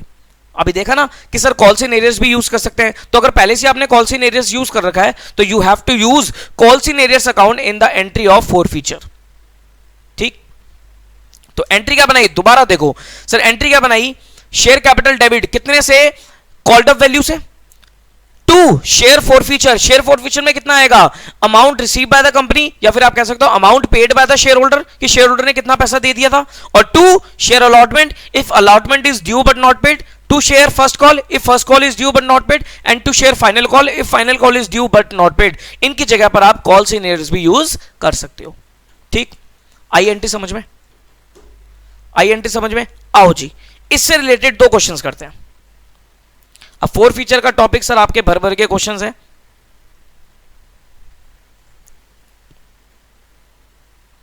क्वेश्चन नंबर 10th,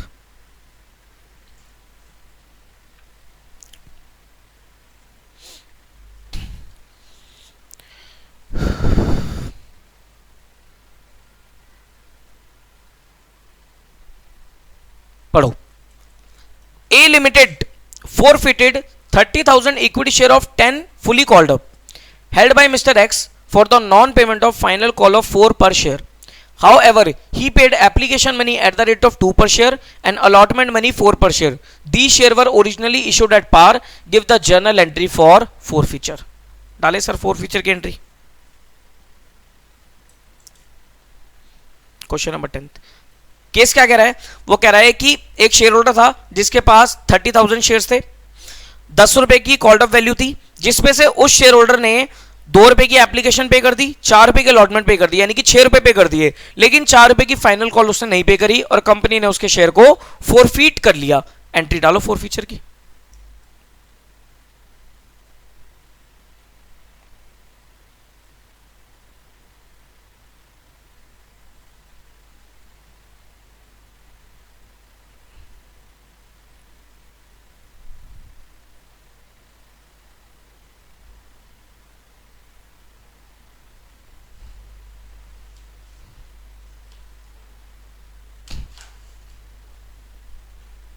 एक मिनट रुकना।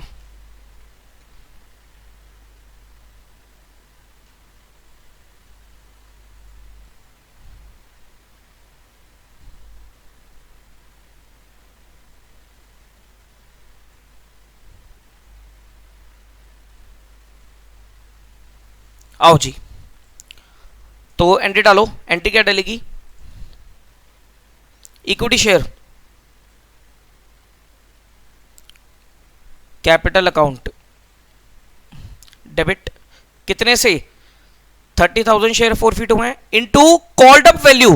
भाई पूरे मंगा चुकी थी कंपनी फुली कॉल्ड अप, यानी कि 10 रुपए से 3 lakh. 2 equity share forfeiture account, इसमें कितना जाएगा? कंपनी को कितना पैसा मिल चुका? 30,000 इंटू कितने मिल चुके? 2 रुपए की एप्लीकेशन, 4 के अलॉटमेंट, यानी कि 6 रुपए मिल चुके। तो कंपनी ने क्या करा? ये 6 रुपए जब्त कर लिए, अपने पास रख लिए। तो 3 लाख में से 1,80,000 जो शेयर होल्डर दे चुका था, कंपनी ने उस पैसे को अपने पास रख लिया कि भाई ये अब पैसा मेरा हो गया, आपका कोई राइट नहीं है इन पैसे पे। ठीक। 2 इक्विटी शेयर, क्या नहीं आई थी कंपनी के पास? Final call. 2 equity share final call account, 30,000 into 4, 120 being shares forfeited. Sir company ने पैसा जब्त कर लिया, पैसा रख लिया, इसका मतलब क्या हुआ? इसका मतलब क्या हुआ? मतलब कंपनी ने शेयर होल्डर को बोला कि भाई साहब अब ये जो 3 लाख में से 180 आपने दे दिया था ना मुझे, ये 180 अब आपका इस 180 पे कोई राइट नहीं है। You have no right on this 1,80,000 amount, ये मेरा है, अब ये मेरा है, अब आपका इस पे नो राइट, कोई भी राइट नहीं है आपका इस पे। पॉइंट समझ में आता है? पॉइंट समझ में आता है? मतलब क्या होगा सर? क्या शेयर होल्डर को पैसा वापसी मिलता है? नहीं सर, पैसा वापसी नहीं मिलता, लेकिन डिविडेंड मिलता है। लेकिन डिविडेंड मिलता है। अब देखो मैं रिलायंस के कुछ शेयर्स खरीद के रखे हुए हैं मैंने रिलायंस के, तो इसका मतलब मैंने रिलायंस को कुछ कैपिटल प्रोवाइड कर रखी है। भाई मैंने रिलायंस के कुछ शेयर्स खरीद के रखे हैं, तो I have provided some capital to Reliance, तो यानी कि रिलायंस के कैपिटल में मेरा हिस्सा है ना कुछ, यानी कि मैं कह सकता हूं कि भैया रिलायंस की कुछ पॉइंट इतनी परसेंट कैपिटल मैं भी होल्ड करता हूं, मेरा राइट है। लेकिन अगर मैं रिलायंस के शेयर्स के पूरे पैसे नहीं देता तो रिलायंस क्या करती? मेरे शेयर को फोरफिट कर देती, तो जितना अमाउंट मैं पे कर चुका था अब रिलायंस मेरा नाम उस अपने लिस्ट ऑफ शेयर होल्डर से काट देती, यानी कि जो मैंने पैसा दिया वो रिलायंस का हो गया, अब मेरा उस पर कोई राइट नहीं है if my shares get forfeited. ठीक, ओके, ठीक, ये समझ में आता है। एक और देखो question number 11। X Limited forfeited 20,000 equity share of ₹10 each, ₹8 called up for the non-payment of first call money at 2 each. ठीक, वो कह रहा है 10 में से 8 रुपये कॉल्ड अप है, सिर्फ 8 रुपये ही मंगवाए हैं। Okay, for the non payment of first call 2 रुपए की, फर्स्ट कॉल नहीं आई 2 रुपए की। Application money 2 per share and allotment 4 per share have already been received by the company. Give the journal entry for forfeiture, assume that all the money due is transfer to calls in arrears account. ठीक है sir, वो कह रहे हैं calls in arrears use कर लेना। Question number 11 candidate डालोगे equity share capital account debit, equity share capital account debit कितने से कि सर कितने शेयर फॉरफिट करें 20,000 और कॉल्ड अप वैल्यू कितनी, कॉल्ड अप वैल्यू है 8 रुपए कॉल्ड अप वैल्यू है, तो ये हो गया 1,60,000। 2 शेयर फॉरफिचर में जाएगा आपका, कितने मिल गए थे कंपनी को, 2 रुपए की एप्लीकेशन और 4 रुपए की अलॉटमेंट, 6 रुपए मिल गए थे। To equity share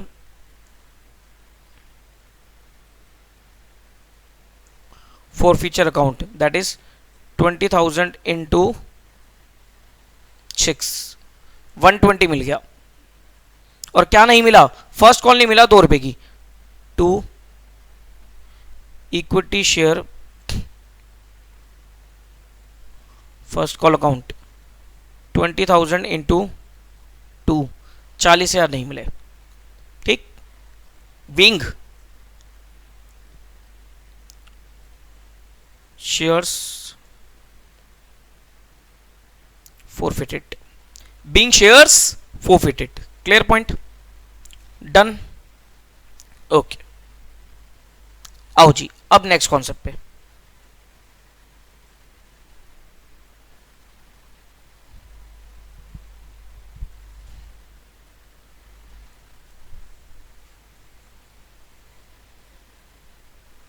situation 2, forfeiture of shares issued at premium। अब ये कॉन्सेप्ट इंपॉर्टेंट कि सर अगर शेयर प्रीमियम पर इशू हुए, तो कंपनी फॉरफीचर कैसे करेगी। अब प्रीमियम में सर 2 बातें हो सकती हैं। मान लो शेयर होल्डर ने प्रीमियम पे कर दिया हो या फिर शेयर होल्डर ने प्रीमियम नहीं पे किया हो, 2 बातें हो सकती हैं। जैसे कि सर अगर मान लो प्रीमियम एप्लीकेशन के साथ था और शेयर होल्डर ने एप्लीकेशन पे कर दी लेकिन अलॉटमेंट के बाद पैसा नहीं दिया उसने, तो इसका मतलब कंपनी को प्रीमियम इज रिसीव्ड। या फिर कि सर शेयर होल्डर जो प्रीमियम था वो एप्लीकेशन के साथ नहीं था, अलॉटमेंट के साथ था, और शेयर होल्डर ने एप्लीकेशन भी पे कर दी, अलॉटमेंट भी पे कर दी, लेकिन फर्स्ट कॉल नहीं पे करी, यहां भी प्रीमियम इज रिसीव्ड। क्यों, क्योंकि सर अलॉटमेंट के साथ था। अब सिचुएशन कि सर प्रीमियम जो था वो एप्लीकेशन के साथ था, लेकिन शेयर होल्डर ने प्रीमियम जो था अलॉटमेंट के साथ था, लेकिन शेयर होल्डर ने सिर्फ एप्लीकेशन पे करी, उसके बाद पे नहीं किया, तो यहां पर प्रीमियम इज नॉट रिसीव्ड। तो सबसे पहले तो आपको यह आइडेंटिफाई करना पड़ेगा whether the premium is received by the company और नॉट, क्या कंपनी को प्रीमियम रिसीव हुआ या नहीं हुआ। देखो, if the premium is not received, अगर तो कंपनी को प्रीमियम रिसीव नहीं हुआ तो कंपनी क्या करेगी, शेयर कैपिटल डेबिट, ये तो कॉल्ड अप वैल्यू से हो गई होगी। ओके, और साथ साथ कंपनी सिक्योरिटी प्रीमियम को भी डेबिट कर देगी, amount of security premium not received. Sir अगर कभी कभी क्या होता है, कुछ प्रीमियम एप्लीकेशन के साथ है, कुछ प्रीमियम अलॉटमेंट के साथ है, तो डेबिट उतना ही प्रीमियम होगा जितना रिसीव नहीं हुआ, इसलिए एक्सप्रेसली लिखा है कि amount of security premium not received. क्योंकि सर अमाउंट ड्यू करते समय मैंने सिक्योरिटी प्रीमियम को क्रेडिट किया होगा, और जब वो मुझे नहीं मिला तो मुझे क्या करना पड़ेगा, उसे डेबिट करना पड़ेगा। भाई आपने किसी से पैसे मांगे तो आपने उसको क्रेडिट किया, जब उसने पैसे देने से मना किया तो आपने उसे डेबिट कर दिया, दैट्स इट। तो share capital debit called up value से, सिक्योरिटी प्रीमियम डेबिट कितने से, amount of security premium not received. बाकी सब चीजें सेम है sir, to share allotment, to first call, final call, इसमें कौन सा जाएगा, amount due but not paid, and to share forfeiture में कितना जाएगा, amount received on forfeited shares. ठीक, आगे देखो, if premium is received, sir अगर प्रीमियम कंपनी को रिसीव हो गया तो क्या एंट्री डालेगी company, share capital debit called up value से, share forfeiture account, amount received on forfeited share, and to share allotment, call और first call, amount due but not paid. ध्यान रखना सर यहां शेयर फॉरफीचर में premium नहीं आएगा, क्यों? क्योंकि sir security premium company forfeit नहीं कर सकती। भाई साहब सिक्योरिटी प्रीमियम अगर कंपनी को मिल गया है ना, वो कंपनी के रिजर्व एंड सरप्लस में सिक्योरिटी प्रीमियम हेड में ही रहेगा, कंपनी उसे अपना प्रॉफिट नहीं बोल सकती। वो तो सिक्योरिटी प्रीमियम में ही रहेगा जिसके लिमिटेड 5 यूजेस है as given by section 52 of the companies act, जो हमने लास्ट क्लास में देखा था। सेक्शन 52 में 5 यूजेस थे जो मैंने बताया था सर, इंपॉर्टेंट है, रिकॉल करो। सेक्शन 52 सिक्योरिटी प्रीमियम कहां कहां पर यूज हो सकता है? 5 यूजेस। पहला, towards issue of bonus shares, company अगर बोनस शेयर इशू करना चाहे। दूसरा, towards writing off preliminary expense of the company. Third, towards writing off underwriting commission या discount on issue of debentures. Fourth, towards writing off premium on redemption of preference shares या premium on redemption of debentures. And fifth, for the purpose of buyback of shares और debentures. ठीक, तो वो ये कहता है कि सर आपने शेयर कैपिटल डेबिट करी कॉल्ड अप वैल्यू से, और शेयर फॉरफीचर आप कितने से करोगे? Amount received on forfeited share, इसमें प्रीमियम नहीं आता। क्यों? Because premium will not be forfeited bye the company. ठीक, यहां पर जो मैंने प्रीमियम डेबिट किया है ये फॉरफीचर नहीं है, ये तो सर डेबिट इसलिए किया ना क्योंकि मिला ही नहीं, क्योंकि मिला ही नहीं। मैंने क्या बोला? मैंने बोला मिल गया तो आप फॉरफिट नहीं कर सकते, आपको सिक्योरिटी प्रीमियम में उसे छोड़ना पड़ेगा। ठीक, नोट ध्यान से, this is important. If the premium has already received by the company, it cannot be cancelled even if the shares are forfeited in future. कि सर अगर प्रीमियम कंपनी को रिसीव हो गया है वो कैंसिल नहीं हो सकता। It cannot be cancelled even if the shares are forfeited. और सेकंड इज अगेन इंपॉर्टेंट कि सर अगर प्रो राटा का केस था, प्रो राटा अलॉटमेंट का केस था, और जहां पर शेयर प्रीमियम पर इशू किए थे, प्रो राटा अलॉटमेंट का केस था और शेयर प्रीमियम पर इशू थे, तो जो एक्सेस मनी आती है on application will be first adjusted towards capital and then security premium. मान लो जैसे कि सर प्रो राटा का केस था, तो कुछ शेयर होल्डर ने पैसा एक्सेस में दे दिया था, मतलब कंपनी के पास कुछ एक्सेस आ गया होगा। अब बात क्या आती है कि सर वो एक्सेस पैसा कंपनी पहले कैपिटल से एडजस्ट करे या प्रीमियम से एडजस्ट करे। जैसे एप्लीकेशन पे एक्सेस मनी आ गई थी तो अलॉटमेंट में कुछ कैपिटल का पोर्शन है, कुछ प्रीमियम का पोर्शन है, तो वो एक्सेस पैसे को कैपिटल से एडजस्ट करे या प्रीमियम से एडजस्ट करे। तो वो कहता है कि पहले कैपिटल से एडजस्ट करो फिर प्रीमियम से एडजस्ट होगा। Preference will be given to share capital account. ठीक, अब आओ इससे रिलेटेड 2 क्वेश्चन देखते हैं। तो ये एंट्री समझ में आई आपको? एंट्री समझ में आई? आओ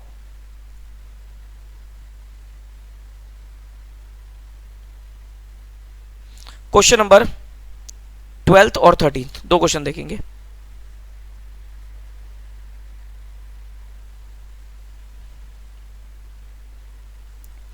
ट्वेल्थ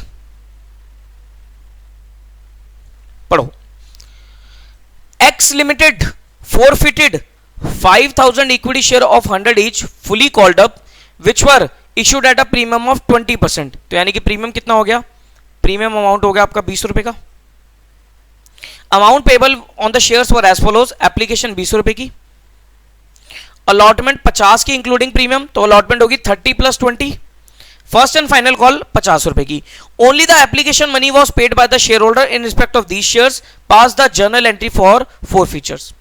ठीक, कंपनी सारा पैसा मांग चुकी है लेकिन शेयर होल्डर ने सिर्फ एप्लीकेशन मनी दिया है। अब ध्यान से देखना सर, जल्दबाजी नहीं मचानी। अब आपको लगेगा कि सर कंपनी ने एप्लीकेशन मनी, शेयर होल्डर ने एप्लीकेशन मनी दी, अलॉटमेंट के बाद पैसे नहीं दिए, तो सर अलॉटमेंट के बाद ही उसके शेयर फॉरफिट कर दोगे आप? क्योंकि ये चीज आपने करी हुई है तो आप कंफ्यूज हो गए यहां पर कि सर शेयर होल्डर ने एप्लीकेशन मनी दी, ओके लिख दिया क्वेश्चन ने, उसके बाद उस एप्लीकेशन मनी दे दी, ओके, उसके बाद उसने कुछ भी नहीं दिया, ना अलॉटमेंट दी ना कॉल दी, तो क्या अलॉटमेंट के बाद फॉरफिट कर लूं? क्वेश्चन पढ़ना पड़ेगा, क्वेश्चन पढ़ना पड़ेगा। क्या? ध्यान से बताना इस लाइन का मतलब fully called up. What do you mean by fully called up? Fully called up का मतलब क्या हुआ सर? फुली कॉल्ड अप का मतलब हुआ है सारा पैसा कंपनी मांग चुकी है, यानी कि कंपनी ने अलॉटमेंट भी मांग ली, फाइनल कॉल भी मांग ली, लेकिन शेयर होल्डर ने ना अलॉटमेंट दी ना फाइनल कॉल दी, उसके बाद फॉरफीचर हो रहा है, उसके बाद फॉरफीचर हो रहा है। अगर लिखा होता ना कि अलॉटमेंट नहीं पे करी then his share is forfeited, तो इसका मतलब क्या होता कि सर अलॉटमेंट के बाद फॉरफिट हो गए, उसके हिसाब से आपका कॉल अमाउंट चेंज हो जाता। ठीक, तो प्लीज क्वेश्चन बड़ा केयरफुली पढ़ना आपको। आओ जी क्वेश्चन नंबर 12।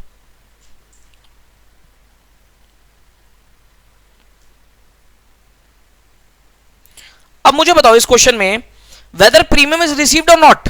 प्रीमियम किसके साथ है? प्रीमियम है अलॉटमेंट के साथ, लेकिन शेयर होल्डर ने सिर्फ एप्लीकेशन दिया, यानी कि premium not received. Premium not received तो एंट्री क्या डलेगी? प्रीमियम भी कैंसिल करना पड़ेगा, तो यानी कि शेयर कैपिटल अकाउंट डेबिट। कितने शेयर थे? 5000 इंटू इक्विटी लिख लेना सर प्लीज, थोड़ा ये हैबिट पड़ जाएगी ना, इक्विटी वर्ड लिखना पड़ेगा, इक्विटी है तो, नहीं तो मार्क्स कटेंगे इस चीज के, इसलिए मैं बोल रहा हूं आपको साफ साफ। Equity share capital 5000 into called off value. Called off value is 100 rupees. अब कॉल्ड ऑफ वैल्यू ये मत बोलना सर 120 लिखो, नहीं, कॉल्ड ऑफ वैल्यू वो होती है जो शेयर पे कॉल करी है, प्रीमियम अलग होता है, प्रीमियम अलग होता है। कॉल्ड ऑफ वैल्यू होती है जो कैपिटल में गई है, कैपिटल पोर्शन। तो 5000 इंटू 100 कितना हुआ? ये 5 lakh. Securities premium account debit, भैया जब प्रीमियम आया नहीं तो उसे कैंसिल करो, यानी कि 1 लाख। To what? To equity share forfeiture account.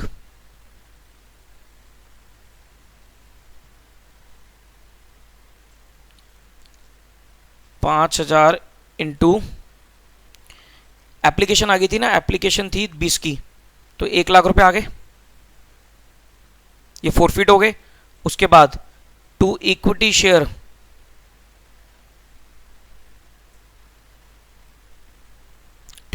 एक तो अलॉटमेंट नहीं आई, अलॉटमेंट कितने की? 5000 इंटू, ध्यान से पूरा अमाउंट लिखोगे कि सर अलॉटमेंट कितने की थी? 50 की थी, 50 की थी, तो कितना हो गया? 2.5 लाख। और to equity share final call account 5000 into 50, 2.5 lakh. Being shares forfeited. ठीक। ऑल्टरनेटिवली आप क्या कर सकते हो? ऑल्टरनेटिवली आप शेयर अलॉटमेंट और कॉल की जगह पर कॉल्स इन एरियर्स भी लिख सकते हो, कॉल्स इन एरियर्स भी लिख सकते हो, इकट्ठे भी लिख सकते हो कॉल्स इन एरियर्स, या खाली इक्विटी शेयर अलॉटमेंट रहने दो, फाइनल कॉल की जगह कॉल्स इन एरियर्स भी लिख सकते हो, कोई दिक्कत नहीं है। अगर क्वेश्चन में बोला होगा कि calls in arrears account is maintained, तो कॉल्स इन एरियर्स लिखना पड़ेगा, अदरवाइज कुछ भी लिख सकते हो, कोई दिक्कत नहीं है। ठीक, एंट्री समझ में आनी चाहिए, समझ में आई एंट्री? क्लियर है पॉइंट? क्लियर? आओ जी अगले क्वेश्चन पे आ जाओ, question number 13।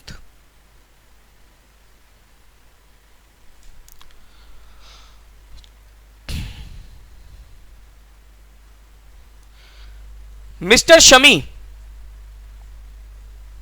Shami has applied for 1000 shares of company XYZ Limited, paying application 2 per share but has been allotted only 600 shares। ठीक है, वो कह रहे हैं मिस्टर शमी ने 1000 शेयर के लिए अप्लाई किया था, लेकिन उसे सिर्फ 600 शेयर मिले, यानी कि प्रो राटा का केस होगा।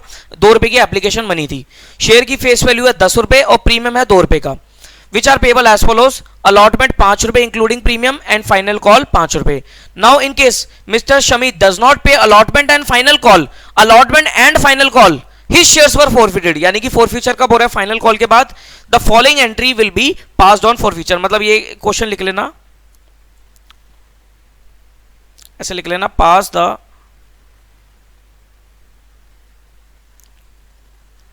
entry for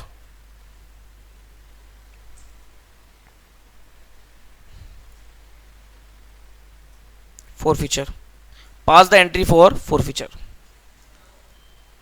क्या कह रहा है वो? दोबारा पढ़ो। वो कह रहा है मिस्टर शमी जिसके पास 1000 शेयर्स थे, उसने सिर्फ एप्लीकेशन मनी दी, उसे मिले थे 600 शेयर्स। ओके, हर शेयर की फेस वैल्यू है 10 रुपए, 2 रुपए का प्रीमियम है, 5 रुपए के अलॉटमेंट है इंक्लूडिंग प्रीमियम, और 5 रुपए की फाइनल कॉल है। शमी ने ना तो अलॉटमेंट दी ना फाइनल कॉल दी, और उसके शेयर को फोरफिट कर लिया गया। आओ जी, इसके लिए आपको पहले एक वर्किंग बनानी पड़ेगी। वर्किंग बनाओगे आप कैसे? सर आपको यह नहीं पता लग पाएगा अभी कि कितना अमाउंट फोरफीट किया जाए और कितना अमाउंट आप अलॉटमेंट में डालो। उसके लिए आपको कुछ वर्किंग बनानी पड़ेगी। कैसे? क्योंकि प्रो राटा का केस है। कैसे? आप देखोगे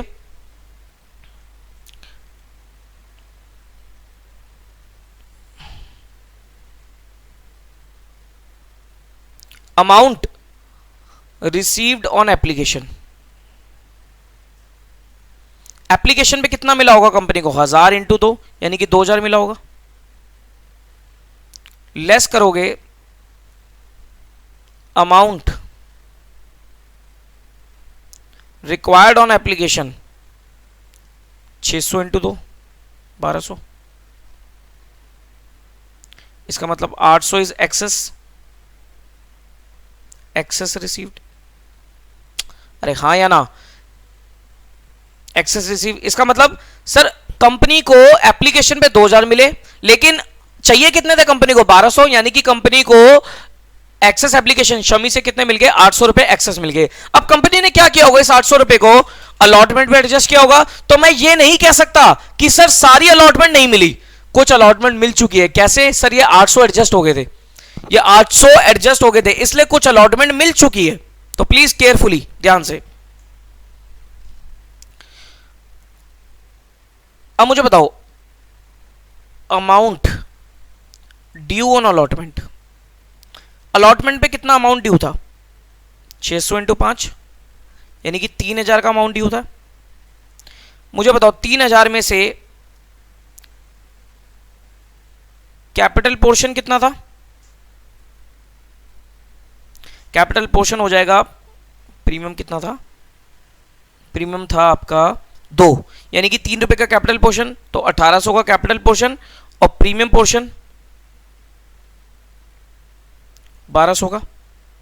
ठीक, इस तरीके से काम था कि 3000 में से 1800 की कैपिटल पोर्शन और 1200 का प्रीमियम पोर्शन। अब देखो, अब मुझे बताओ ये 800 रुपए जो कंपनी को एक्सेस मिल गए, ये पहले कहां से एडजस्ट करूं? क्या मैं पहले कैपिटल से एडजस्ट करूं या प्रीमियम से एडजस्ट करूं? आंसर इज कैपिटल से एडजस्ट होगा,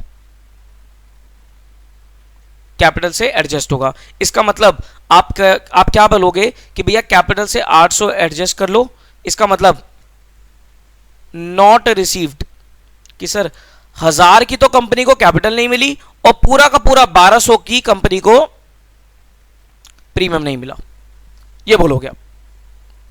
भाई आई पॉइंट समझ में? दोबारा देख लो वर्किंग। क्या कहता हूं? Amount received on application is 2000, 1000 into 2, भाई 1000 के हिसाब से एप्लीकेशन बनी आई होगी। लेस किया आपने अमाउंट रिक्वायर्ड ऑन एप्लीकेशन, कि भैया एप्लीकेशन पे 1200 रुपए चाहिए थे। ठीक, एक्सेस कितना मिल गया कंपनी को? 800 रुपए। अब ये एक्सेस कंपनी क्या करेगी? आगे जाके एडजस्ट करेगी। आगे क्या आती है? आगे आती है अलॉटमेंट। अलॉटमेंट बनी है 3000 रुपए की, जिसमें से 1800 का तो कैपिटल पोर्शन है और 1200 का प्रीमियम है। ये 800 रुपए कंपनी पहले कहां सेट ऑफ करे? पहले कैपिटल से सेट ऑफ कर लो, यानी कि मान लिया जाएगा कि जो भी नाम था शमी ने 1800 में से 800 कैपिटल के दे दिए, यानी कि जो कैपिटल नहीं दी उसने वो कितनी नहीं दी? 1000 की, और प्रीमियम कितने का नहीं दिया? 1200 का। अब मुझे बताओ क्या प्रीमियम इज रिसीव्ड और नॉट?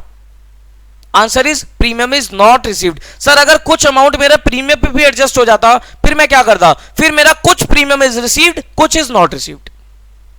ध्यान से समझ में आया? तो अब मैं बोल सकता हूं कि मेरा entire premium is not received. अब हिसाब से आप एंट्री करो, इस हिसाब से एंट्री करो। क्या एंट्री डालोगे? तो आप लिखोगे sir equity share capital account debit, कितना? कि भैया 600, नंबर ऑफ शेयर्स कितने थे? 600 इंटू कॉल्ड ऑफ वैल्यू। भाई कॉल्ड ऑफ वैल्यू कितनी है? पूरी 10 रुपए, सब कुछ मंगा चुका था कंपनी ने, तो 6000। सिक्योरिटी प्रीमियम क्योंकि नॉट रिसीव्ड, तो कंपनी क्या करेगी? सिक्योरिटी प्रीमियम को डेबिट करेगी। कितना? 1200 रुपए। 2 share for future, share for future में क्या डालोगे? कितना पैसा कंपनी को मिल चुका था? कंपनी को 2000 रुपए मिल गए थे। भाई उसने तो सिर्फ 2000 रुपए ही पे करे ना अभी तक, तो 2000 कंपनी ने पूरे के पूरे क्या करे? इसके फॉरफिट कर लिए। 2 इक्विटी शेयर अलॉटमेंट, अलॉटमेंट में कितना डालोगे? जितना amount is not received, not receive कितना निकाला हमने 1000 plus 1200, total is 2200।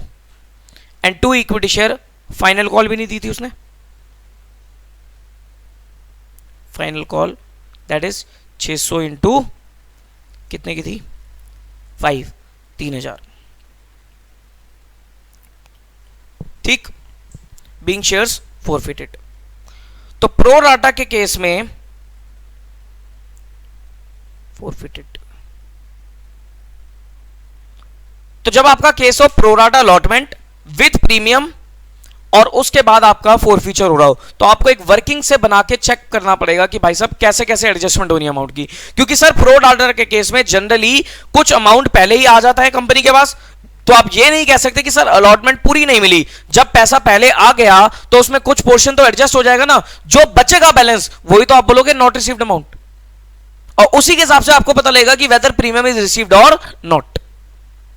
Clear, clear है पॉइंट?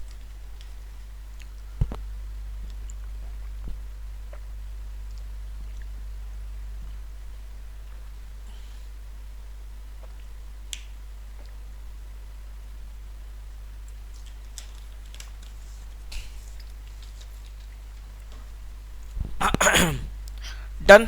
चलो, तो ये हो गया हमारा क्वेश्चन नंबर 13।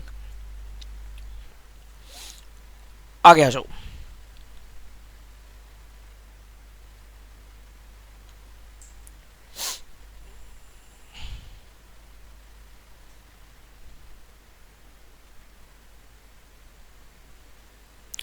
चलो एक छोटा सा टॉपिक करा देता हूं, बाकी फिर हम नेक्स्ट क्लास में कंटिन्यू करते हैं। Forfeiture of fully paid shares, वो कहता है कि for the non forfeiture of non payment of calls premium और unpaid portion of the face value of the share is one of the many cause for the share may be forfeited, but fully paid shares may be forfeited for realization of debts of the shareholder if article specifically provided। कई बार क्या होता है कि sir share holder ने company को पैसा तो पूरा दे दिया, शेयर का शेयर होल्डर ने कंपनी को पैसा तो पूरा दे दिया, इसलिए मैं बोल रहा हूं उसे फुली पेड अप शेयर है, लेकिन फिर भी मैं उसके शेयर को फॉरफिट कर रहा हूं। फॉर एग्जांपल, मेरा एक शेयर होल्डर है, लेट अस से पुनीत, पुनीत के नाम से मेरा एक शेयर होल्डर है। पुनीत ने क्या करा, पूरे के पूरे शेयर के पैसे मुझे दे तो दिए, लेकिन पुनीत मेरी फर्म से 1 लाख रुपए का लोन लेके चला गया था। यानी कि पुनीत को, मुझे पुनीत से क्या लेने थे सर, 1 लाख रुपए लोन के लेने थे, क्योंकि मैंने पुनीत को 1 लाख रुपए का लोन दिया था, मैं कंपनी हूं, ठीक। अब उसने शेयर के तो पूरे पैसे दे दिए।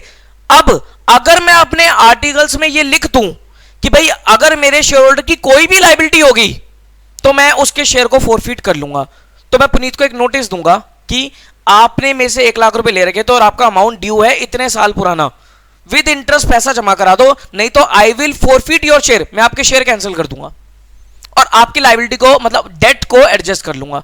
क्या ऐसा कर सकता हूं? आंसर इज ऐसा कर सकते हो if you provide it specifically in your articles. तो इसे बोलते हैं forfeiture of fully paid shares. तो कई बार शेयर होल्डर पूरा पैसा दे देता है, फिर भी उसके शेयर फॉरफिट हो जाते हैं, वो इसलिए हो जाते हैं क्योंकि शेयर होल्डर की कुछ डेट्स वगैरह होंगे कंपनी से, वो एडजस्ट करने के लिए, ठीक। चलो, तो आज के लिए इतना ही काफी है। अच्छा, मैं आज आपको ना क्वेश्चन मार्क करा देता हूं, जो आपको क्वेश्चंस करने हैं इस चैप्टर के, सारे क्वेश्चंस नहीं करने, लगभग इसमें होंगे, काफी है क्वेश्चंस, तो 59 क्वेश्चंस है, तो मैं आपको लिखवा देता हूं कौन कौन से क्वेश्चंस करना।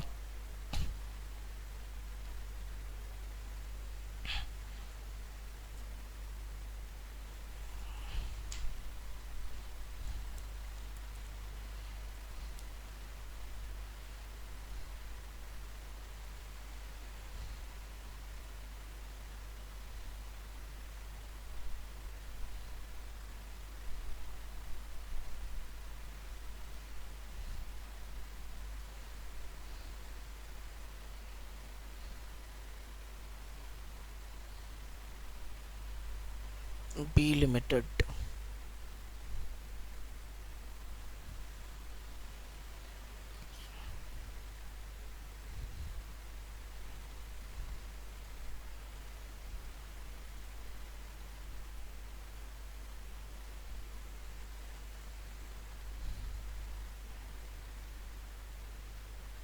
ठीक।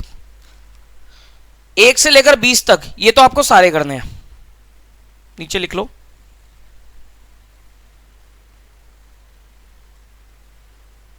ये यहां लिख लो, इधर लिख लो। क्वेश्चन नंबर 1 to 20 ये तो आपको करने ही है, सारे क्वेश्चन करने हैं। उसके बाद आपको कुछ क्वेश्चंस पीछे से करने हैं, दैट इज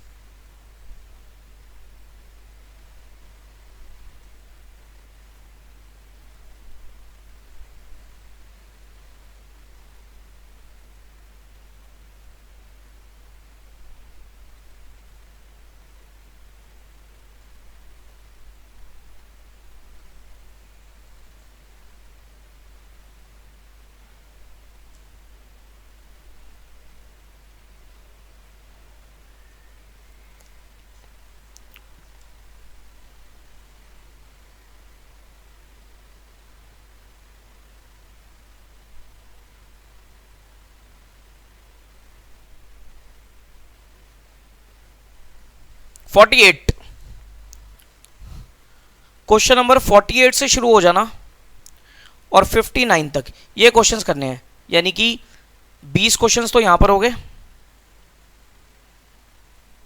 20 क्वेश्चंस तो ये हो गए आपके, और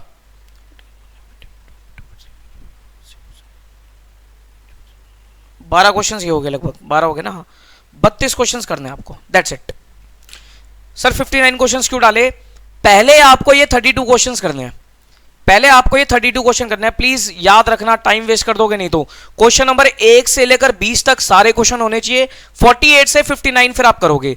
जब ये आपके 32 क्वेश्चंस हो जाएंगे उसके बाद आप 21 से लेकर 47 तक क्वेश्चन टाइम मिले तो ट्राई कर सकते हो, कोई दिक्कत वाली बात नहीं है। लेकिन आपके एग्जाम के लिए सर यही क्वेश्चन ज्यादा रेलेवेंट है, ये क्वेश्चन ज्यादा रेलेवेंट है। बाकी अगर आपके पास टाइम मिले 21 से लेकर 47 तक क्वेश्चंस ट्राई करना चाहो तो आप कर सकते हो, कोई इशू वाली बात नहीं है। लेकिन वो तब करना सर, टाइम मत खराब करना। ऐसा मत करना कि सर बिल्कुल सीरियल में चले गए, फिर क्या होगा, टाइम खराब होता रहेगा। पहले 1 से 20, फिर 48 से 49, फिर अगर टाइम मिलता है तो 21 से लेकर 47 तक, अदरवाइज कोई दिक्कत नहीं है।